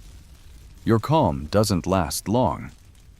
A rider barrels down the river road, cloak snapping like a sail against fresh wind. He carries a wax-cracked scroll stamped with the royal lion, eyes wide with the urgency of those who have seen too much and slept too little. The king's capital, 3 weeks' ride south, has been struck by a plague of half-truths. Black-hooded agitators preach that the fever was conjured by foreign merchants. Crowds smash spice stalls. Debtors' prisons overflow with anyone who looks or prays differently. The scroll begs for guidance from villages that quelled the fever without bleeding blame. Your name lies inked beneath a hurried plea for practices of mindstead and mercy. You taste iron on your tongue, the flavor of both fear and opportunity. And you know the crossroads garden was never meant to be the finishing line. It was only the rehearsal stage. You convene your circle beneath the juniper brother Reginald, rubbing sap between calloused fingers. Thomas balancing a tray of cedar-laced tonics. Edith rolling red thread across her palms like an oracle of possibility. A single question hovers above the herb beds. How do you carry a harvest of compassion into a city where division sprouts faster than any weed? Plans unfurl. As fast as valerian roots, Lady Everard will send carpenters and lumber for portable shelters. The Baroness pledges wagons of dried fruit, sacks of charcoal, and most crucial written endorsements bearing her seal to disarm suspicion at city gates. Bridget, summoned by swift pigeon, promises to ride north with bales of wormwood, vials of rose oil, and a memory palace of stories designed to pierce armor made of fear. Within days, a caravan assembles on the frost-scarred road. A ribbon of wagons painted with the shrine's simple emblem, a flute, a sprig, and a heartbeat line looping them together. You ride at the vanguard, whistle and thread catching sunlight like modest gems, and you rehearse the tools you'll need, square breathing disguised as marching cadence, thyme steam hidden in cauldrons of soup, rosemary tucked into armbands so its scent drifts whenever fists clench. What you cannot rehearse is the city's cacophony, 100 bells ringing out of sync, market shouts pitched an octave too high, rumors ricocheting down alleys at the speed of spilled wine. Yet as the gates yaw open, you exhale on a count of 4. Hold for 4. Release for 4. And the city inhales with you before it even knows why. You establish your camp in a disused cloister on the riverbank. Stone arches echoing with past prayers and present uncertainty. The first curious onlookers arrive branding torches and questions who ordained you. What profit lurks behind free broth and strangers' counsel? You answer by placing a ladle in one skeptic's hand, inviting another to taste sage root tea before judgment hangs it. Soon they exhale steam scented with thyme, and suspicion loosens like winter ice in midday sun. Word spreads that the riverside tents smell of cedar and calm. Mothers slip inside clutching fever-damp infants. Dockhands drop by after night shifts to breathe quiet air unmarred by accusation. Where fear once pooled. Stories now collect the spice seller whose stall was smashed and who carries nightmares sharper than shattered glass. The prison guard whose ears still ring with the clang of cell doors slamming behind the innocent. The baker who cannot knead dough without seeing bloodstains in the flour. Each tale finds witness around your makeshift hearth, and the embers hold their weight, so no single heart need bear it alone. Pushback comes, as it always does. A guild of apothecaries files complaint that your hedgerow cures threaten both purse and prestige. A priest warns that your mixed-rank circles erode divinely ordered hierarchy. Even a few villagers from your own caravan whisper doubts when city anger spikes like fever. Terrified, the mob will torch herb carts before comprehension takes root. You anchor them in collective breath. Remind them that resistance is simply another form of pain, seeking a listener. Then you request an audience with city council packed with aldermen whose ringed fingers drum on cedar benches, and you speak the language they respect: numbers. You cite lowered burial tallies from your village, reduced debt defaults after Lord Everard's transparency reforms, decreased tavern brawls since the Baroness's hour of honest air. Compassion, you say, is not the opposite of order. It is the infrastructure beneath it. When you finish, the chamber holds the quiet of damp soil, rich, unsettled, ready. Authorized now by necessity more than consensus. You launch the day of listening. Market stalls close at midday. City bells toll not for curfew, but for congregation, in every square. Volunteers in plain linen noble, monk, peddler alike lay out benches and steaming pots of lemon balm tea. They ask passers-by to name one thing they fear and pass the cup only when the fear is spoken. Scribes record patterns dread of plague, hunger for stable coin, terror of foreign invasion fanned by traveling prophets. By nightfall, scrolls thick with communal data replace gossamer rumors, and aldermen read them beneath torchlight, faces softening as they recognize their own hidden anxieties mirrored back. The shift is subtle but seismic. Spice stalls reopen under watch of mixed guild constables who sip cedar tonic instead of brandishing pikes. Prison doors creak for a fraction longer before closing, wardens scanning eyes instead of papers. The priest who once preached hierarchy holds open a tent flap and listens to a sailor confess fear of open water. And the apothecaries, seeing demand for elderberries surge beyond their strained supplies. Approach Bridget about joint harvesting contracts. Collaboration sprouts in alleys where conflict once thrived. On the seventh sunset, a hush settles over the river. No bells, no shouts, just the soft rush of current exhaling against pilings. You walk the cloister garden you planted with city children, and in nascent moonlight, you spot the first valerian flower unfolding a small declaration that roots have found their courage below street clangor. You realize you no longer carry the community's hope alone. It has germinated in countless pockets of soil on palace balconies, in prison courtyards, atop guild rooftops. Each bloom is a promise that the next fever of body or mind will meet not isolation, but a network of listeners armed with scent, story, and steadfast breath. You return to camp, hang your whistle on a peg, and sink onto a straw mat beside Edith. Thomas and Reginald? No words are needed. The night's quiet is subtitle enough. Somewhere in the city, a baker's lullaby drifts through shutters, braided with Rosemary's lingering ghost. Your eyelids fall, and for the first time in months you sleep without rehearsing contingency plans. You understand that tomorrow the work will continue. Whispers will need gentling. Rage will need reframing. But tonight peace is not a fragile visitor. It is a resident at last, paying rent in quiet heartbeats, and you breathe its rhythm until dreams carry you farther down the river than maps yet reach. Daylight creeps through the cloister arches, dressed in dusty gold pinstripes, and you wake to the rustle of parchment more urgent than any rooster. A page in royal livery kneels beside your bedroll, hands trembling as though the scroll he carries might ignite. The wax seal is intact, but the ribbon bears a smear of soot and something darker: dried blood or spilled ink. You can't tell in half light. When you break the seal, Words leap off the page like cornered animals, no greeting, no signature. Only a lattice of cipher symbols that twitch your memory of court whispers. Letters here are worth more than coin, and the wrong pair of eyes can price them in heads. You call a quick council under the riverbank. Sycamore Edith, still in night braid. Thomas, blinking sleep from his drum-ringed eyes. Brother Reginald, clasping his worn psalter. Together you spread the coded sheet across a travel board. Edith fingers the symbols, noting curious gaps. 5 spaces clustering whenever moon or sickness might appear in plain text. Reginald murmurs that monastic scribes swap vowels for saints' initials when smuggling news through war zones.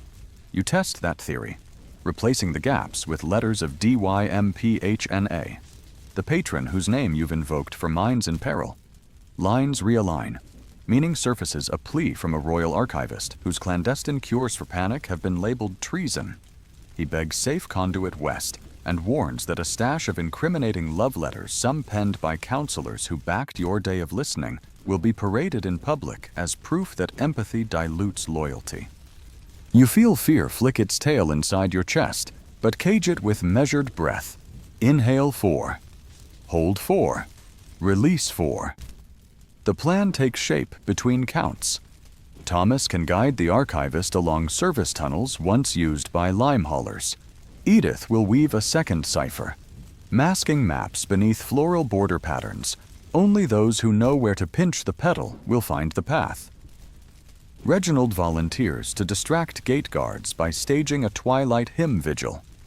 Candles high and voices higher so shadows can pass unseen. You, whistle and red thread at the ready, will negotiate with the courier who guards the letters before they become weapon. By noon, the capital hums like a hive poked twice. News of coded scandals drips from balconies, pooling in taverns where ale froths over anxious chin stubble. You thread through alleys scented with fear and cardamom, tracking the courier rumored to hold the bundle of letters. You find him at a scriptorium doorway, cloak pinned by a silver lion brooch symbol of royal trust. His eyes dart. He knows the cargo he bears could topple patrons. Maybe himself. You greet him not as foe, but as fellow guardian of fragile stories. You offer cedar oil on a cloth, invite him to breathe. He scoffs, but the scent coils around his nerves and steadies them long enough for conversation. You speak of illness cured by words spoken into patient silence. You remind him that letters, like fevers, can heal or harm depending on how they're handled. He confesses he once watched his sister's marriage unravel when a private note was misread in public. He knows the danger. You strike a bargain. Let the archive letters rest in the shrine's neutral vault until tempers cool and context can be weighed. In return, you will publicly vouch that his intervention prevented bloodshed, a line that might redeem him when factions reshuffle rankings tomorrow. His nod is wary, but hope peeks through like sunrise between shutters. Dusk drags violet across the sky as Reginald's hymn vigil blooms before the main gate. Candles flicker against stone. Voices weave Latin and vernacular in a harmony that magnetizes onlookers. Guard helmets tilt, distracted by the unexpected beauty of unguarded grief tuned into song. In that lull, Thomas guides the archivist hooded, breath quick along lime tunnels that exhale chalky ghosts. Edith's embroidered map rides hidden in the archivist's sleeve lining, petals bright even in torch shadows. You shepherd the courier and his satchel towards the shrine's river door, just as bells toll Compline, folding night around the city like a blanket. Inside the annex vault, you unwrap the bundle. Ribbon after ribbon slides free, revealing parchment perfumed with rosewater. Wine? Desperation. You scan first lines only enough to sense the charge they carry, not enough to expose private wounds, love declared across political aisles. Panic confessed between fiscal decrees, insomnia described in lavish metaphor by a chancellor who outlawed public tears. You lock them away. Seal the chest with wax stamped by both you and the courier, 2 marks equal. Responsibility shared. Morning breaks on a city quieter than yesterday, but not yet calm. Rumors sprout that the incriminating letters vanished in a cleansing fire. Others say they left on a barge bound for enemy shores. In markets, spice sellers reopen stalls cautious yet relieved. In council halls, aldermen argue less about loyalty and more about wheat tariffs. Fear finds new topics when gossip wells run dry. You regroup beneath budding cherry trees near the cloister. The archivist, pale yet grateful, presses into your hands a slim codex, his life's work, mapping how coded messages shape wars of steel and of spirit. He believes your herbal diplomacy can benefit from written memory, lest future healers reinvent the wheel in every crisis. You accept, feeling its weight equal to any herb bundle. That evening, you host a quiet feast along the riverbank barley stew. Mint tea, and a single lute plucked by Lady Everard, who arrived at dawn to ensure honesty still owned air.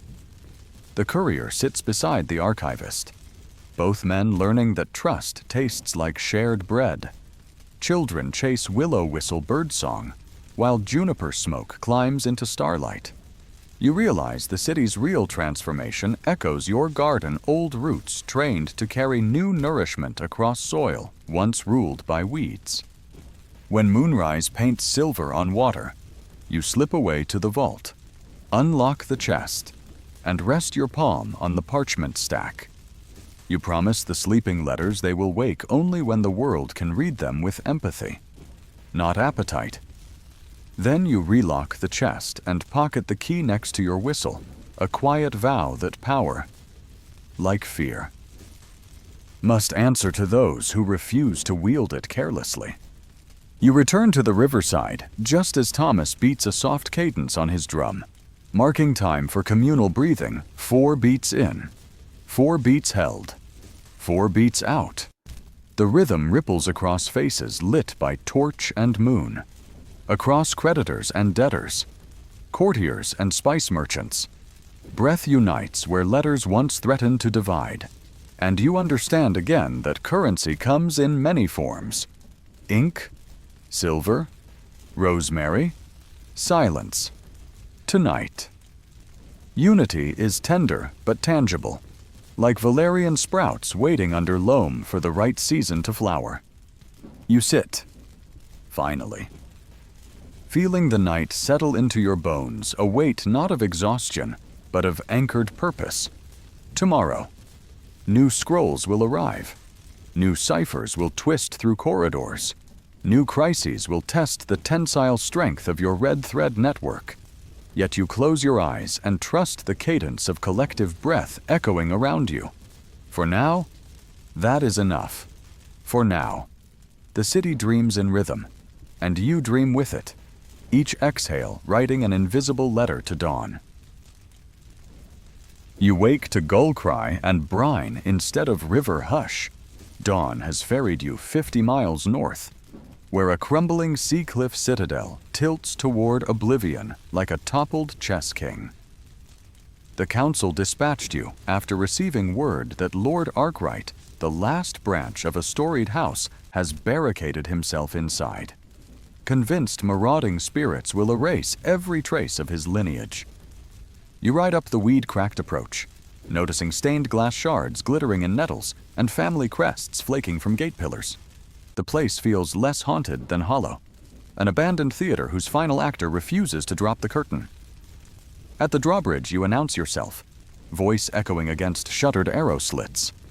And after a long rattle of rusted chains, a servant ushers you into a hall cluttered with portraits stacked like unsold wares.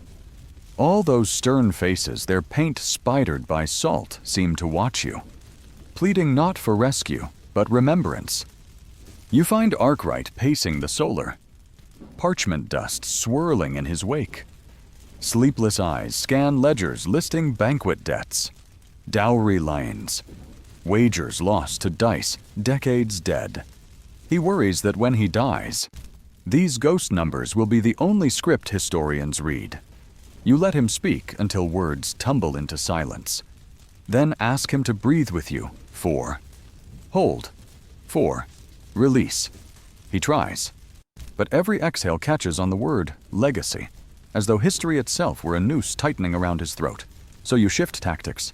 You select one battered portrait, a young countess in green velvet, and carry it outside to a balcony where sea wind slaps color back into her faded cheeks.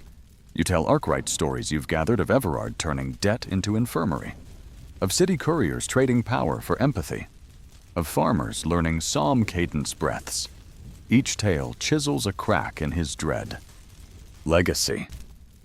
You suggest, isn't marble names or inked sums? It's the living muscle memory that ripples outward when one soul chooses courage. He resists, citing cousins guillotined in uprisings, estates burned for simply existing. You don't deny danger, but you remind him that paintings survive because pigments cling to canvas even as frames rot. People survive because kindness stains memory equally stubborn. Then you unroll a blank parchment and invite him to list every steward, maid, and fisher. His house has employed across generations their skills, their family lines, the harvest dances once held in this courtyard. When the page fills, you lay a second beside it. By noon, 15 sheets flutter like white sails, mapping not titles but human constellations that owe him nothing, yet tell his story better than any crest. He stares at the names. Realizing lineage is neither bloodline nor coin, but a weave of shared moments, each thread colored by those who carried buckets, mended roofs, taught children to read tide charts. You propose a ritual, open the citadel gates at next full moon, and invite the coastal villages to claim whichever portrait speaks to them. Let memory disperse, you say. The way dandelion seeds ride wind, uncertain where they'll root, yet certain some will bloom. Arkwright's knuckles blanch, but he nods. Preparation begins. Thomas arrives with cedar ladders. Edith with red thread to label each painting with the sitter's favorite virtue: generosity, fierce humor, uncanny patience. Reginald leads servants in scrubbing halls so light can find stone again. You set up long tables beneath banner-framed windows, arraying the newly chronicled name scrolls beside empty ledger books labeled Debts Forgiven. Full moon crowns the sea with silver on the appointed night, and villagers trek up the cliff path clutching lanterns. They move through galleries whispering to painted ancestors who once watched them from a distance measured in taxes. A fishmonger chooses the green velvet countess, claiming she resembles his late wife. A child selects a minor footman because the man's crooked grin feels like an inside joke only she understands. Each portrait lifted from dust seems to inhale, pigment brightening as if flattered by fresh gaze. Meanwhile, Arkwright stands by the long tables, dipping quill to strike red lines through debt entries grain owed, dock fees, overdue rents. Every slash frees another knotted brow among the crowd, and your own pulse sinks to the collective exhale echoing off rafters. Near midnight, only one item remains unclaimed, the massive family crest hammered in brass. Arkwright approaches it, fingertips brushing cold metal. Instead of clinging, he unlatches the frame and drags it outside. Together, you two carry it to the cliff's edge where waves detonate against rock. With a grunt, he heaves it into the dark, and the sea swallows centuries of inherited anxiety in a single hiss. Salt spray crowns him like baptism. He laughs, raw and light, asking what comes next. You hand him a blank ledger and a charcoal stick. Write the feast menu for tomorrow, you suggest, and leave the final pages empty for stories no one has lived yet. Dawn finds the citadel transformed. Empty hooks where portraits hung now hold bunches of drying thyme and valerian. Halls echo with hammer taps as villagers help convert unused chambers into shelter for sailors stranded by storm. Arkwright, soot-smudged and smiling. Drafts letters no cipher this time, inviting nearby monasteries to host scroll-copying workshops so coastal kids learn to script their own histories. He signs simply Edmund, son of this shore, discarding the chain of numerals that once trailed his name like prison links. You realize his terror of erasure has transmuted into eagerness to be footnote rather than headline, seed rather than monument. As you mount your horse to depart, he presses into your hand a weathered astrolabe once used by his great-great-grandmother to predict tides. Guide you safely between storms, he says, eyes clear. You tie it next to your whistle and red thread, talismans jangling like a wind chime choir. Riding back along the cliff ridge, you glance over shoulder. Sunrise ignites the citadel's salt-scoured walls, now streaked with banners woven from repurposed ledgers, numbers replaced by stitched verses children composed overnight. For the first time, the fortress looks less like a tomb and more like a lighthouse. By the time the garden's rosemary greets you with resin breath, the astrolabe already feels at home among seed packets and scroll keys. You pause beside blooming valerian, petals trembling in breeze that smells of both sea and soil. You sense history shifting, not erased, not calcified, but composted into nourishment for stories still germinating. And as you trace the instrument's brass arcs, you understand that guiding stars aren't fixed pinpricks. They're flexible coordinates recalibrated by each act of collective courage. You pocket that truth like another seed, certain the next horizon, however shadowed, will find you ready, whistle poised, breath measured, and memory tuned to carry forward whatever song the world needs most urgently to hear. Salt stings your lips as the packet boat pitches through Aegean chop. But the astrolabe at your belt keeps perfect poise, its brass limbs ticking like a private metronome. You left Arkwright's reborn fortress 2 moons ago, following rumor that another labyrinth, this one buried rather than barricaded, has begun to surface on the island of Crete. Something about that summons felt inevitable. You have spent months untangling the mazes inside people's heads. Now, an ancient maze of stone is calling you to listen for echoes older than any ledger. Dawn colors the port of Heraclean pink coral. Dockworkers shout in Greek. Mules stamp impatience on weather-warped planks. You disembark with only a satchel of rosemary sprigs, red thread, and the sea-salted codex the royal archivist pressed into your hands. A telegram from a British scholar named Arthur Evans crackles in your pocket, inked invitation to witness extraordinary frescoes suggestive of a civilization both Pacific and labyrinthine. He promises accommodations, but warns the dig site can be disorienting to the uninitiated mind. You smile. Disorientation is a language you've learned to translate. A mule cart rattles south through vineyards bruised by summer heat, then climbs into hills where dust turns the air ochre. Knossos crowns a low rise ahead, half freed from its earthen chrysalis-stepped terraces, shattered gypsum columns, stairwells leading nowhere, yet humming with possibility. Evans greets you beneath a canvas awning, straw hat shading keen eyes that match the lapis sky. He waves a bandaged hand Stone gave him that souvenir yesterday and launches into rapid report stratigraphy, thicker than cathedral walls. Drainpipes older than Homer. Frescoes alive with dolphins and priestesses. You match his pace, scribbling notes between breaths. Descending a ramp, you feel climate shift cooler, moist, scented faintly of lime dust and something older, like seashell turned memory. Workers steady an enormous lintel as you duck into the central court. Sunlight slants through scaffolds onto the famous charging bull fresco, crimson body arcing over acrobats frozen mid-vault. Evans explains that ritual sport here celebrated balance, not slaughter.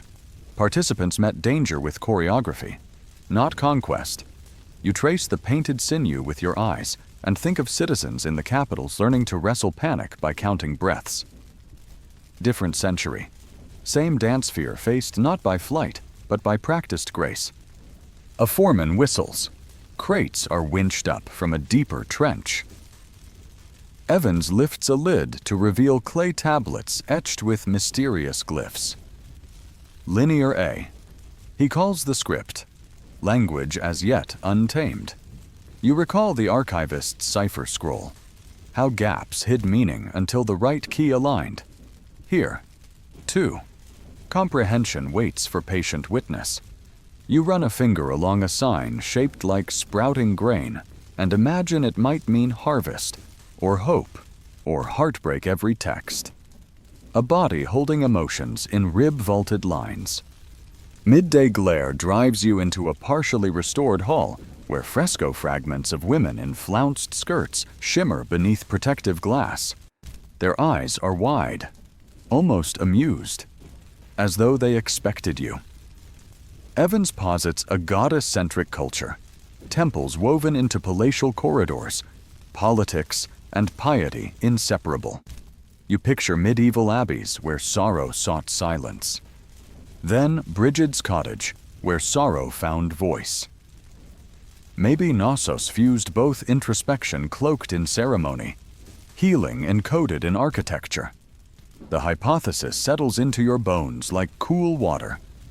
That evening, campfire sparks drift above the excavation trench while cicadas bruit the hills. Greek laborers share wine sweet as sun raisin, and an old mason describes local legend the labyrinth never imprisoned a monster. It protected the heart of the city from storms of forgetfulness. Lose yourself inside, he says, and the walls will teach you who you are. You lie awake later, watching Orion climb the silk-black sky, and wonder whether walls stone or psychological fail, only when we mistake containment for cure. Next sunrise, Evans invites you to sketch a newly cleared corridor. You kneel on gypsum dust and let charcoal follow cracked outlines, spirals, double axes, waves.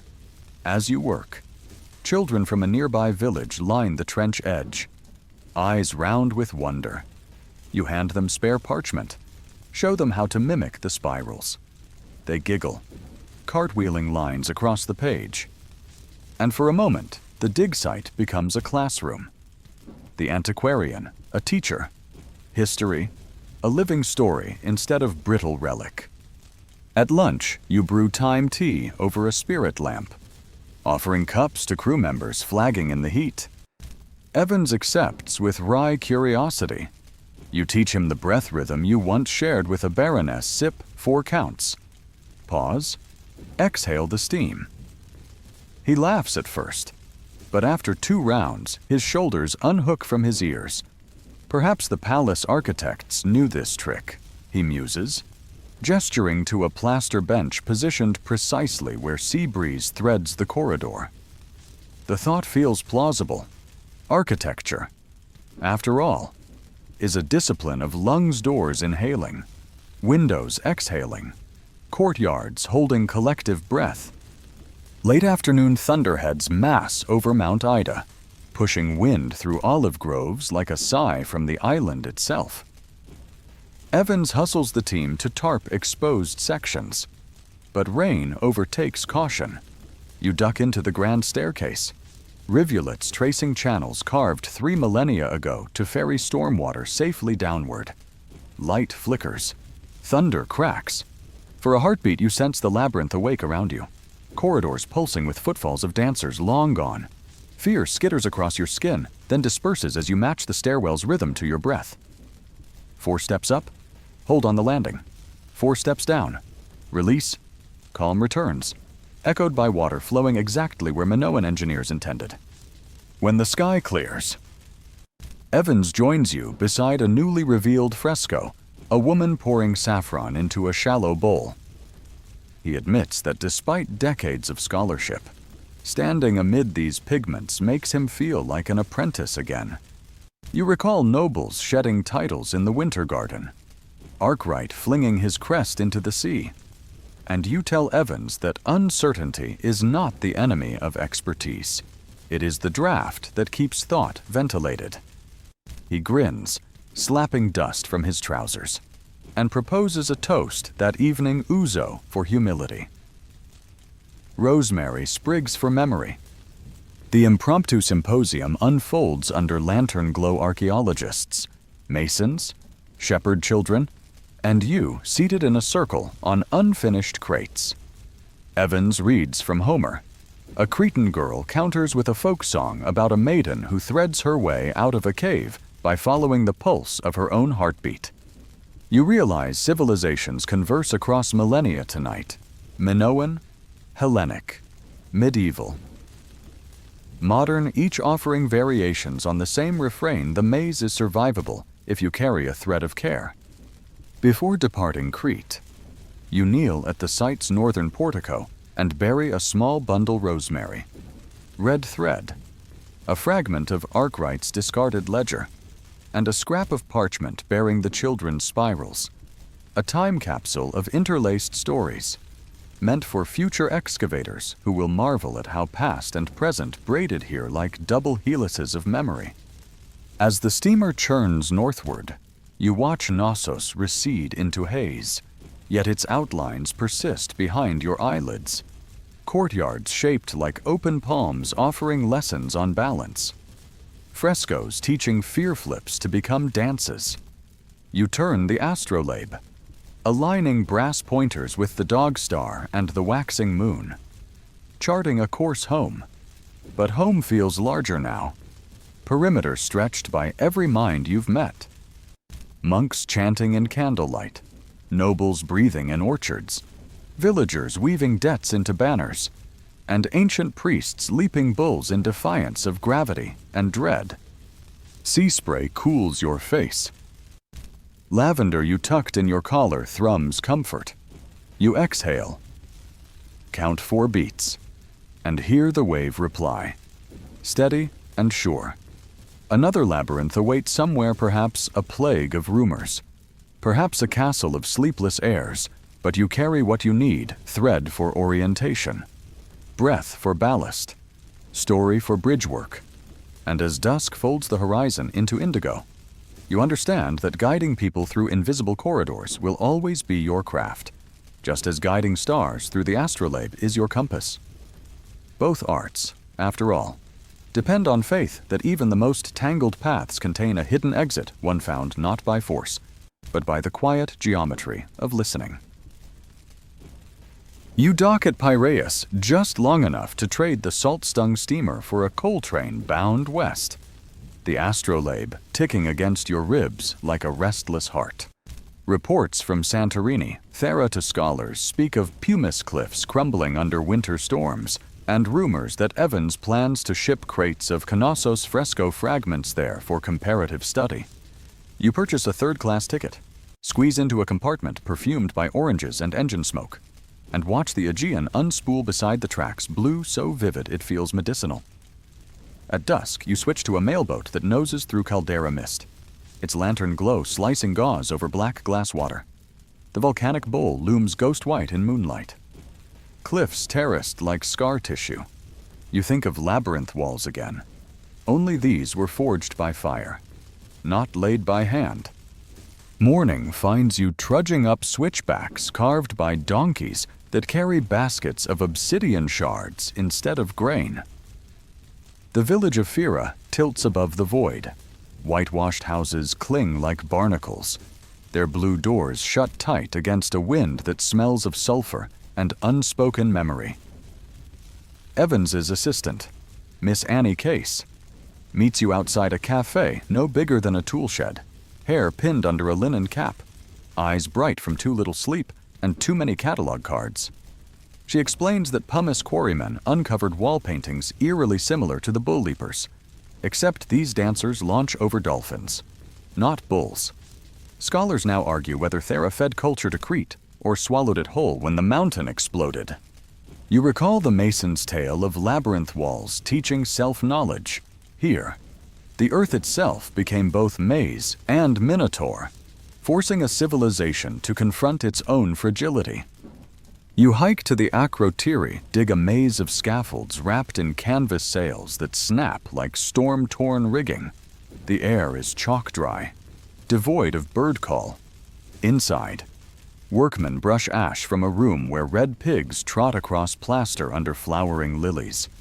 Miss Case guides your hand to trace a fragment, a girl stroking a saffron crocus into a basket. Her face calm, despite the volcano that would one day bury her gesture. You feel the fresco's texture soft as dried sea sponge, and imagine how quickly daily breath can petrify into artifact. The thought tastes of iron. The same flavor you knew in the capital when rumor threatened to erupt. During midday break, you brew rosemary tea on a spirit lamp, the scent slicing dust like fresh rain. Quarrymen crouch nearby, wrists bandaged from obsidian cuts, and you teach them the 4-count breath inhale. Hold. Release until shoulders loosen. Banter returns. One man confesses nightmares of falling ash. Another fears the sea will flood the caldera again. You scribble their worries onto scrap parchment, fold them into a jar, and bury it between sandbags. A time capsule for future excavators to unearth a record of 20th century laborers guarding Bronze Age dreams. Thunderheads gather by late afternoon, but rain never comes. Instead, wind funnels through half-cleared streets, whipping dust devils that swirl like miniature tornadoes. Work stops. You and Miss Case duck into a storage shed where crates of volcanic soil wait for chemical assay. Lamplight trembles as she admits a different anxiety the restoration plans Evan sent from Crete. He wants to infill missing walls with modern cement, repaint faded dolphins for educational clarity. She fears the line between interpretation and invention will blur, that tourists will consume a storyboard instead of a site. You recall Arkwright's fortress reborn as lighthouse only after relinquishing its crest. Sometimes less masonry means more truth. That night, you climb a pumice ridge overlooking the caldera. The sky is ink, but stars blaze fierce, each one a pinhole through which eternity peers back. You tie a length of red thread around a shard of black glass and drop it over the edge, an offering to whatever spirits still prowl the magma chambers. You whisper that memory is safest when shared, not sealed. The wind answers with a howl that sounds like bellow and lullaby tangled together. At dawn, the dig buzzes again. A workman uncovers a bronze goat bell, frozen clapper still poised to ring. As the artifact rises into sunlight, an earthquake shudders brief, sharp, enough to rattle crates and nerves. Panic ripples, shouts ricochet off tarps. You seize the nearest foreman's wrist, matching his pulse to your breath count until color returns to his cheeks. Across the trench, Miss Case steadies a teenage runner with the same rhythm, proving that calm can propagate faster than shock if delivered in unison. When tremors cease, the bell finally tolls, a bright note suspended between centuries, then falls silent. As though satisfied, the living have heeded the warning. Evans arrives 2 days later, boots crusted with Cretan dust, enthusiasm undimmed by aftershocks. He sketches grand diagrams of pergolas shielding frescoes, viewing platforms for foreign dignitaries. You voice Miss Case's concern, will new plaster smother authentic scars? Evans counters that visitors need stories painted in vivid strokes, not riddles in halftones. You suggest a compromise, partial reconstructions framed in raw timber, each beam etched with the date of installation, so future generations can peel back layers like historians reading tree rings. Evans considers, hat brim shadowing a rare uncertainty, then concedes with a nod. Another small labyrinth navigated ego-balanced against honesty. Your final evening on Thera. Villagers hold a festival to honor St. Irene, eponym of the island's medieval name. Lanterns bob along cliffside paths, their reflections quivering on caldera water as if the volcano has lit candles for its own requiem. A bouzouki player strikes a minor key. Couples weave circles on a terrace built atop Bronze Age rubble. You join, steps faltering until you sync with the rhythm left. Right. Spin each move, echoing the bull dance of Knossos, the breath cadences of rosemary gardens. The story circles beneath moonlit ramparts. Fear, memory, and joy spiral together, indistinguishable as the molten rock that once reshaped this land. Before dawn, you board a schooner for the mainland. The astrolabe gleams in first light, its sighting vane aligned with the bright edge where sea meets sun. In your satchel rests a small pouch of volcanic soil, a jar of modern anxieties buried in ash, and Miss Case's carbon copy of Evans's revised blueprint, proof that interpretation can bow to authenticity without shattering. As sailcloth snaps overhead, you breathe 4 counts, tasting sulfur, salt, and sage on the wind. Somewhere ahead, another human maze waits, perhaps carved from politics, perhaps from grief, but you feel ready. Thread coiled in your palm, heart steady to the geometry of listening. Behind you, the caldera recedes. Smoke curling like a signature on an ancient letter you've just learned how to read. You step off the schooner at Corinth in pre-dawn hush, boots crunching salt-stiff rope fibers strewn along the quay, and the first thing you notice is how the air has changed briny still, but laced with pine resin drifting down from the slopes where the Peloponnese rises like a giant rib cage. The station master hands you a telegram before you even ask for a route. North Brother Reginald writes that the Crossroads Garden is thriving. Though late blight nibbles the tomato vines, the capital's council has voted to fund permanent listening benches along its marketplaces, and Lord Everard, cheeks sunburned from honest labor, intends to sponsor traveling herb workshops in every province. His note ends with a question poised like a seed. Will you come home to see what you started? You fold the paper into your breast pocket next to Miss Case's amended blueprint and the pouch of Santorini ash. Then board a northbound train that clatters along the isthmus, each wheel strike marking time between decision and destination. Mountains shoulder the sky as the cars climb toward Thessaly, and through smudged windows you watch olive groves flicker like pages turning. The astrolabe on your lap gleams whenever sunlight knifes through tunnels, its brass arcs reminding you that direction is more process than decree. You rehearse your inventory red thread enough to brace a dozen conversations, rosemary sprigs pressed flat as bookmarks, linear tracings tucked inside the archivist's codex. You feel ready, yet as dusk settles over the Pindus Range, a low unease settles too, like the afterswell of a ship long since docked. You realize homecoming is its own labyrinth, no minotaur. Perhaps, but memories lying in wait to test your mapped composure. 2 days later, you crest the last hill above the village and exhale at the sight the infirmary's timber beams stained honey brown by weather, juniper hedges trimmed into gentle waves, children's spiral murals blooming across the outer wall.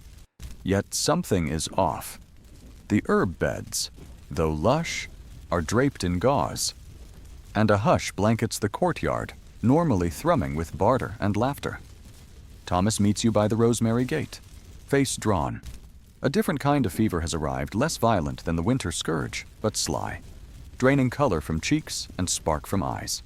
It begins with restless dreams, then leaves the afflicted staring into middle distance as though listening to music only they can hear. No cough, no rash, just a slow hush settling into bones. They're calling it the Pale Quiet. So far, 10 villagers and 1 monk lie in the dim ward, breathing steadily but unwilling to speak. You follow Thomas inside. Among the silent figures you recognize the spice seller who once rebuilt her stall, the young courier who trusted you with sealed letters, and heart-knocking hard, the archivist himself, eyes open yet unmoving beneath lids filmed with exhaustion. Brother Reginald explains they've tried time steam, lemon balm, even the children's flute chorus. but each remedy seems to lull the patients deeper into whatever inward chamber now holds them. You kneel beside the archivist, slip 2 fingers to his wrist pulse, slow yet solid, and whisper the 4-count breath. His chest obeys, rising on your cadence. But his gaze doesn't track you. It's as if his mind has wandered a maze with walls made of hush. Edith appears, red thread spool trembling in her grip. She asks if Santorini taught you how to wake those buried alive without ash or flame. You recall the saffron girl fresco, her calm amid latent catastrophe, and an idea sparks.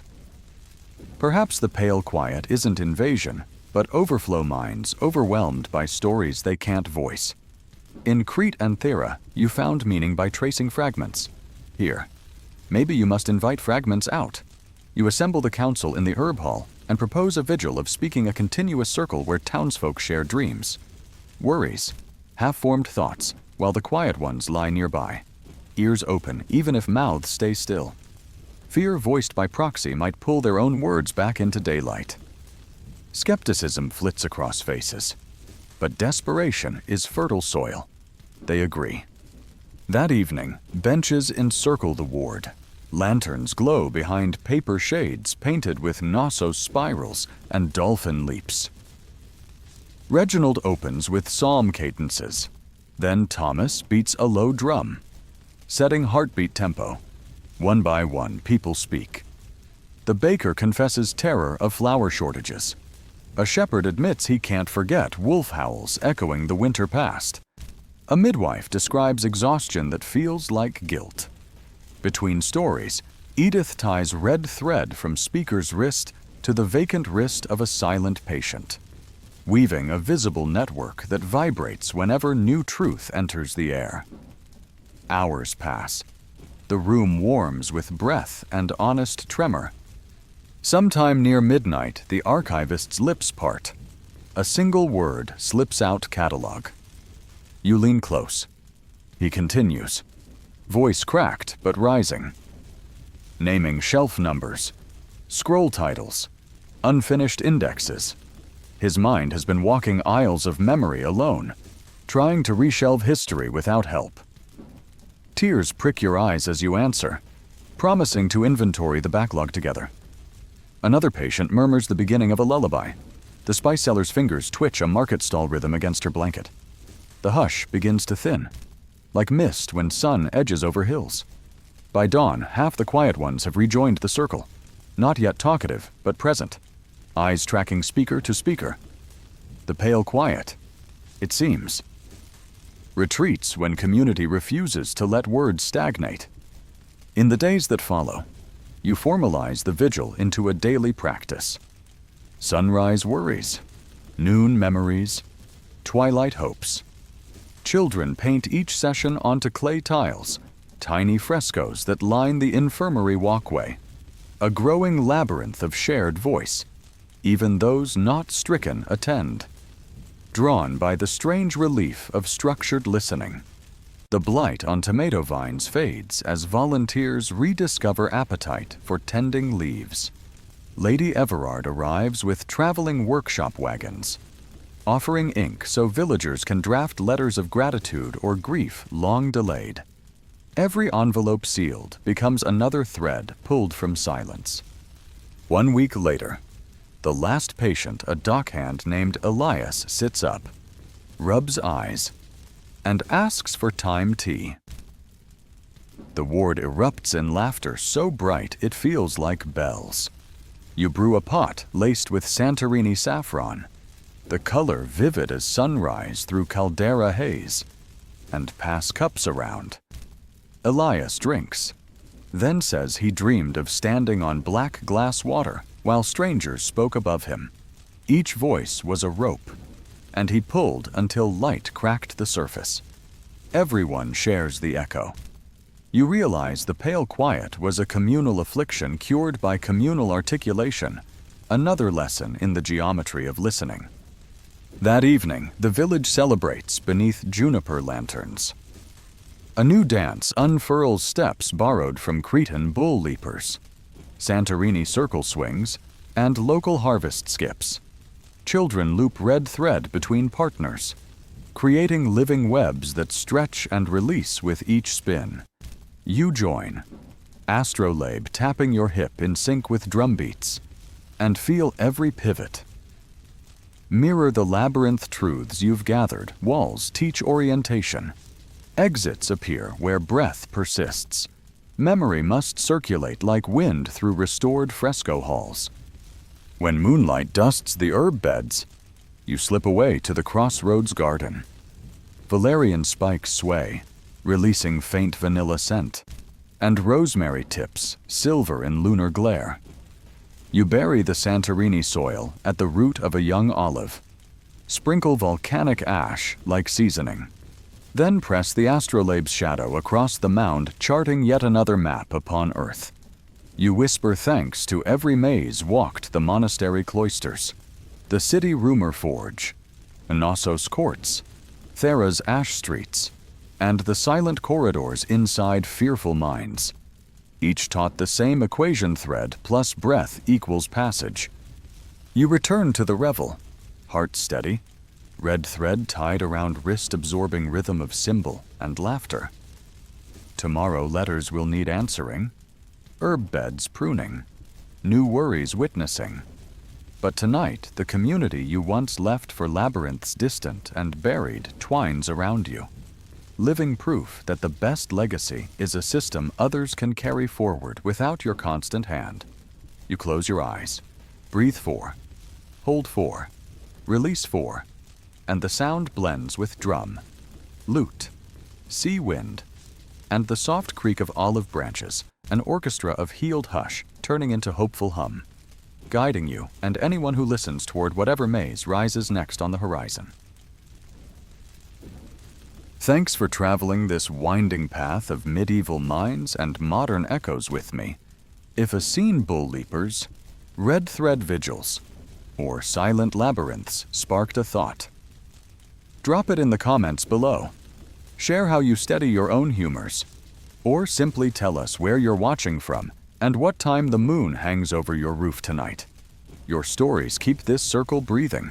Like, subscribe, and ring the bell so you won't miss our next journey through history's hidden corridors. Until then, breathe easy, trust the thread, and drift into dreams. Good night. Friends, may your sleep be restful and bright all around.